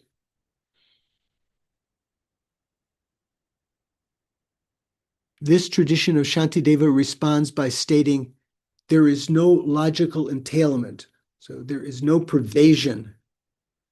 In view of this, those who claim that it is not the intention of the Bodhisattva Charyavatara to reject reflexive awareness on the conventional level definitely do not represent the great Bodhisattva's view. So You can, if you read these various other texts, if you're a Dharma geek, there's some emoji sort of like with big glasses. If you're a Dharma geek, you might want to read those and see what their arguments were. And Lama Tsongkhapa is saying they don't hold water and they don't understand what Shantideva's view was. Yeah. So Suvansh, what are you thinking? So Venerable George, is it still fair to say that although the Prasangika reject reflexive awareness, they still do not reject introspection? Yeah, introspection, if you use it in the way that we're using it, introspection is a mental factor which is present, like this mental spy, right? Is it one of the 50 some? Yeah. So where is introspection found among the 51 mental factors? My guess is it's early on somewhere, very foundational. Is it one of the omnipresent mental factors? I'm sorry, I don't recall. I'm asking the class. So Rachel, do you remember your lyric? I think so, but I don't remember my lyric well enough, but I think so. Don is ready. What is introspection? I'm afraid I'm going to join the others. I don't remember if it's an omnipresent one or not. Okay. Paul, what do we usually translate as introspection? I'm sorry, what is it again in Tibetan? Isn't it Sheshin? Sheshin? I'm drawing a blank, I'm sorry. So when we do our meditation in the morning, in the beginning of the class, I say you should have the mental factor mindfulness augmented by the mental factor introspection, this kind of mental spy. So when in developing Shine, that's a very important mental factor. So it's using some of your mental energy. So one corner of the mind has to be reserved for the Sheishin watching, the introspection watching, whether you've lost the object, whether it's become less vivid and so forth. So I don't think that is one of the omnipresent mental factors, nor what do you call it? Object ascertaining factors. Is it, Sheishin? I think it's one of the 20 virtuous mental factors, but we can check. Okay. Thank you. So Suvansh, does that answer your question? Yes, it does. Well, I mean, it assuages me because for me the these two contending parties, right?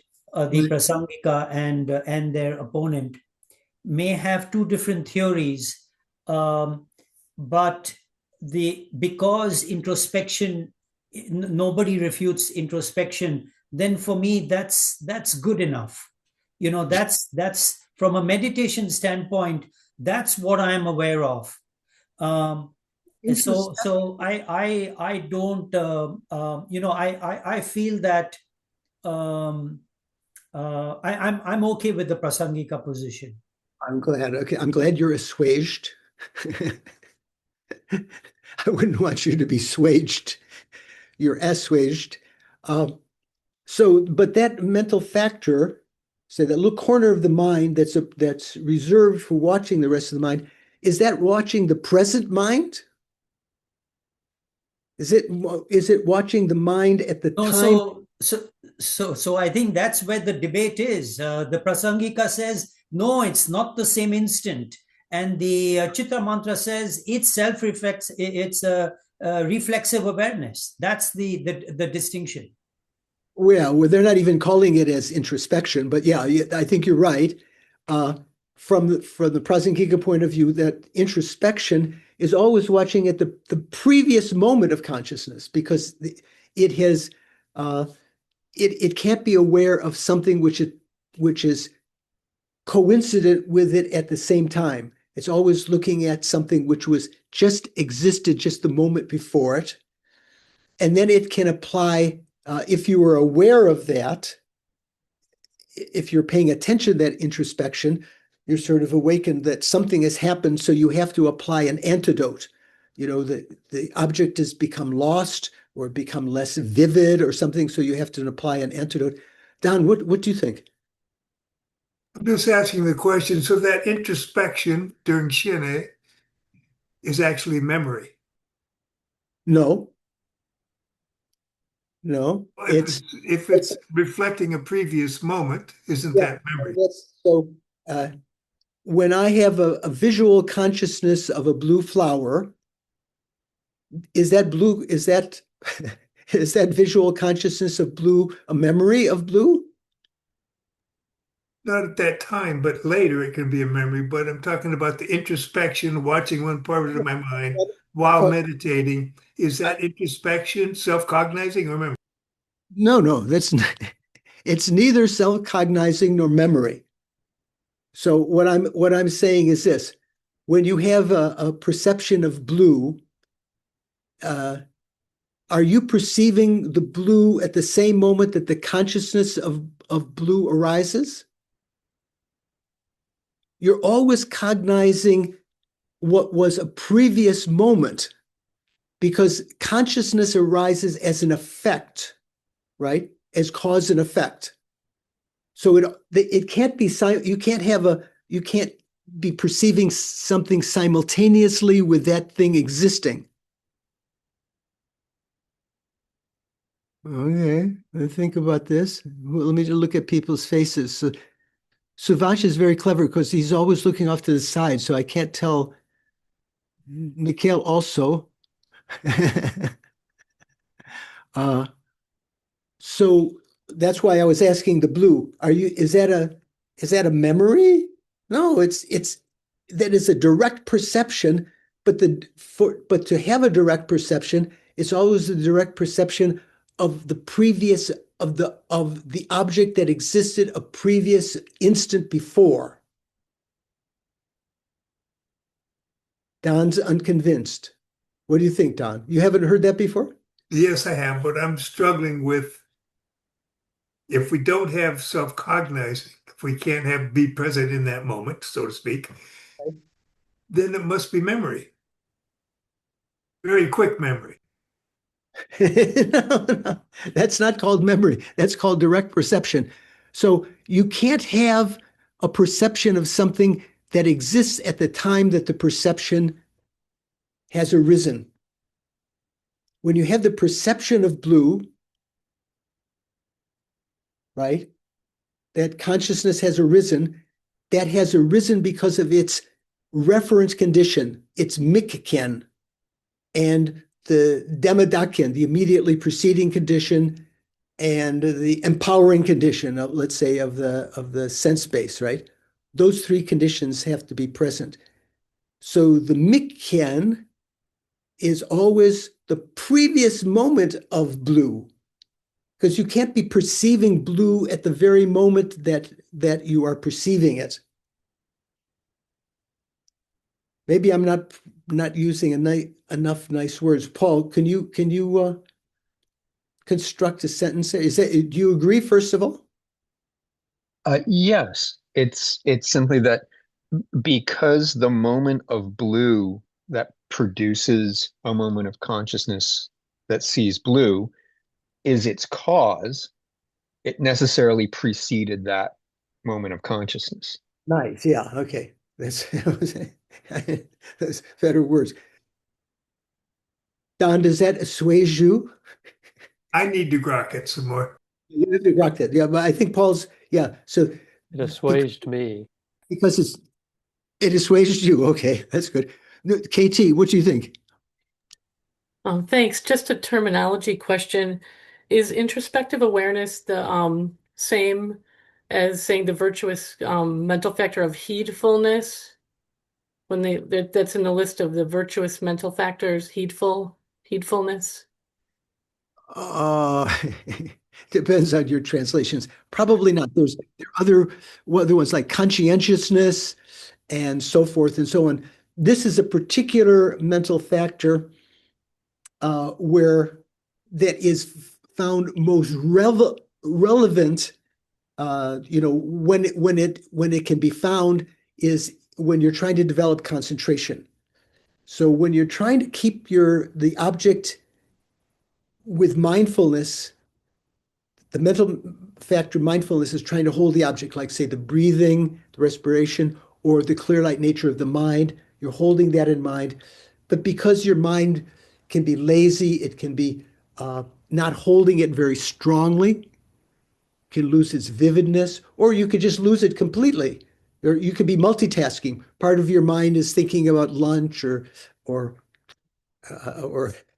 politics or something like it, keeps something that's irritating you. So not all of your mental energy is involved in holding the object. So that's an obstacle, that kind of multitasking, so to speak, or scattering of the mind. It can be various things. It can be the mental factor excitement, where you're attracted to something pleasant, or it can just be scattering or losing the object because you're getting tired. But if the mental factor conscientiousness is watching for the arisal of anything that has diminished the mindfulness of the object. On the later stage, just before you develop shine, tranquil abiding, that mental factor consciousness is no longer needed because you're able to hold the object without any kind of scattering or excitement or sinking. And at that point, that mental factor has to be relinquished. And what's the mental factor that allows you to relinquish that? Paul, right?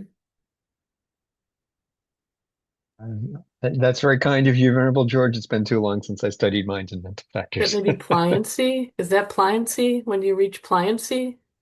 Or Pliancy is attained at that time, but I think that's what's called the mental factor equanimity. So that means that you say, oh, okay, let go of I don't need to apportion this little portion of mind as the spy any longer, and I can invest that energy into just finally achieving full-blown tranquil abiding.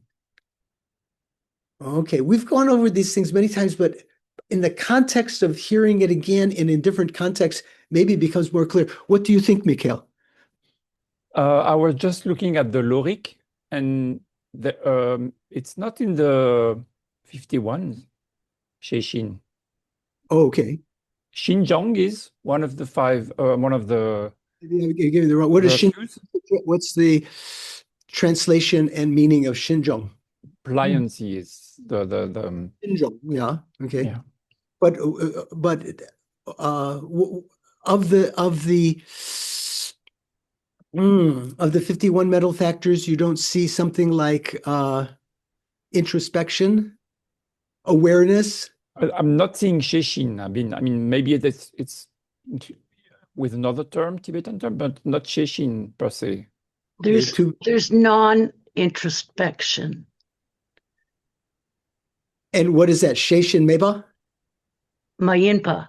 Sheishin Mayimpa. Yeah. Okay. And what is that? What does that mean? You must have the definition in front of you there, right? Well, I remember because I asked you this before, whether introspection was one of the 51, and it's not, but it's represented there with the non-introspection. Right. Okay. Something like that. Okay. So to go back to the study of the mental factors, we can go over that on Monday. Yeah. As someone in the news recently has been renowned of finishing his statements by saying, "Thank you for your attention." Some of you will know who I'm talking about. Paul, Don, do you have some last Qualm before we finish? Your hand is still up there, your virtual hand.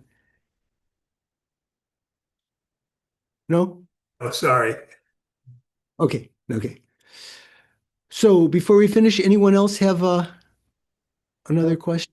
What? Well, you said Shantideva was a monastic, but when he gave the Bodhisattva Acharya Avatara, wasn't that his last day as a monastic?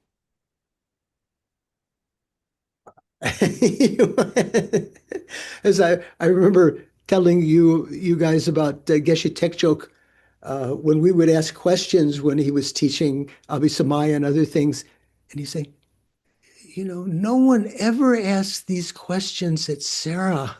You Westerners have all these. So I don't know if that was his last day as a monastic. Well, because I thought he floated up in the air and vanished, and then they were like, "Oh, we messed up," and went searching for him, and he wouldn't come back to the monastery after that. Yeah, that doesn't mean he wasn't a monastic any longer. I'm sure Shantideva remained monastic. Okay, I know that's a you're not assuaged by that answer, but yeah. So we'll have to check on what the mental factor in Shine or what the mechanism is, that mental spy. You can check in the various books on Shine. We could talk about it more on Monday. So thank you very much. Let's finish with some dedication prayers, which Anna's going to put up there. So we created virtue by listening and contemplating and meditating and discussing also. Due to these virtues, Gewadi, may I quickly, Nirdu Dag, attain the state of a Guru Buddha. May I quickly become a Guru Buddha and lead all migrators without exception into that very state. This is a very profound dedication, including all sorts of other dedications. Then this prayer from the prayer of Maitreya that we use as a dedication, due to these virtues, may the supreme precious bodhicitta that has not yet arisen in my mind and the mind of others arise and grow, and may that which has already arisen not diminish, but increase evermore.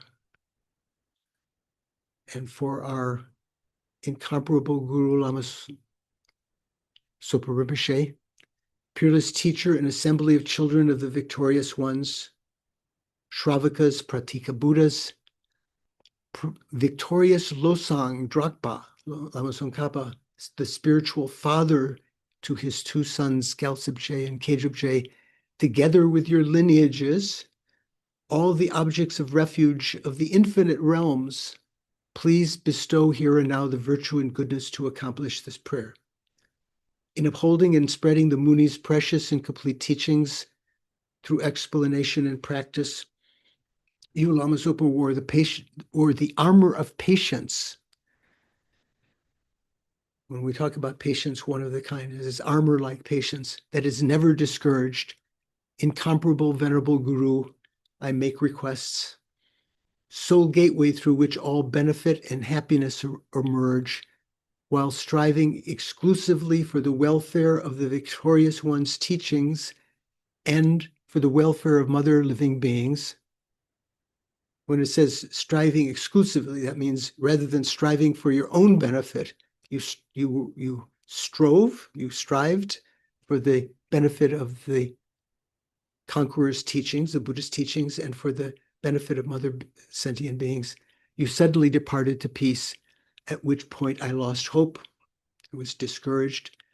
Nevertheless, through the undeceiving truths of the oceanic blessings of the three jewels, and the great waves of mind generation of the children of the victorious ones, long way of saying the great waves of bodhicitta of the Bodhisattvas, may the smile of a new reincarnation swiftly beam in glory for us fortunate disciples. And finally, for all our gurus, past, present, even future, you who are my eyes for viewing all the infinite scriptures, supreme gateways for the fortunate ones traveling to liberation, engaging with skillful means, moved by mercy, illuminating spiritual friends, I make this request. Please live long and stable lives. Okay. So thank you. Good discussion. So we have to go back and read in Shine that mental spy that's watching. What is that? That's not one of the mental factors? Yeah. So we'll discuss on Monday. Don, come on Monday. I was teasing Shanka. Shanka wrote earlier that he had a headache, a migraine coming on, and I said, please attend anyway. Bodhisattvas have to endure all sorts of suffering, but hopefully he'll be on Monday.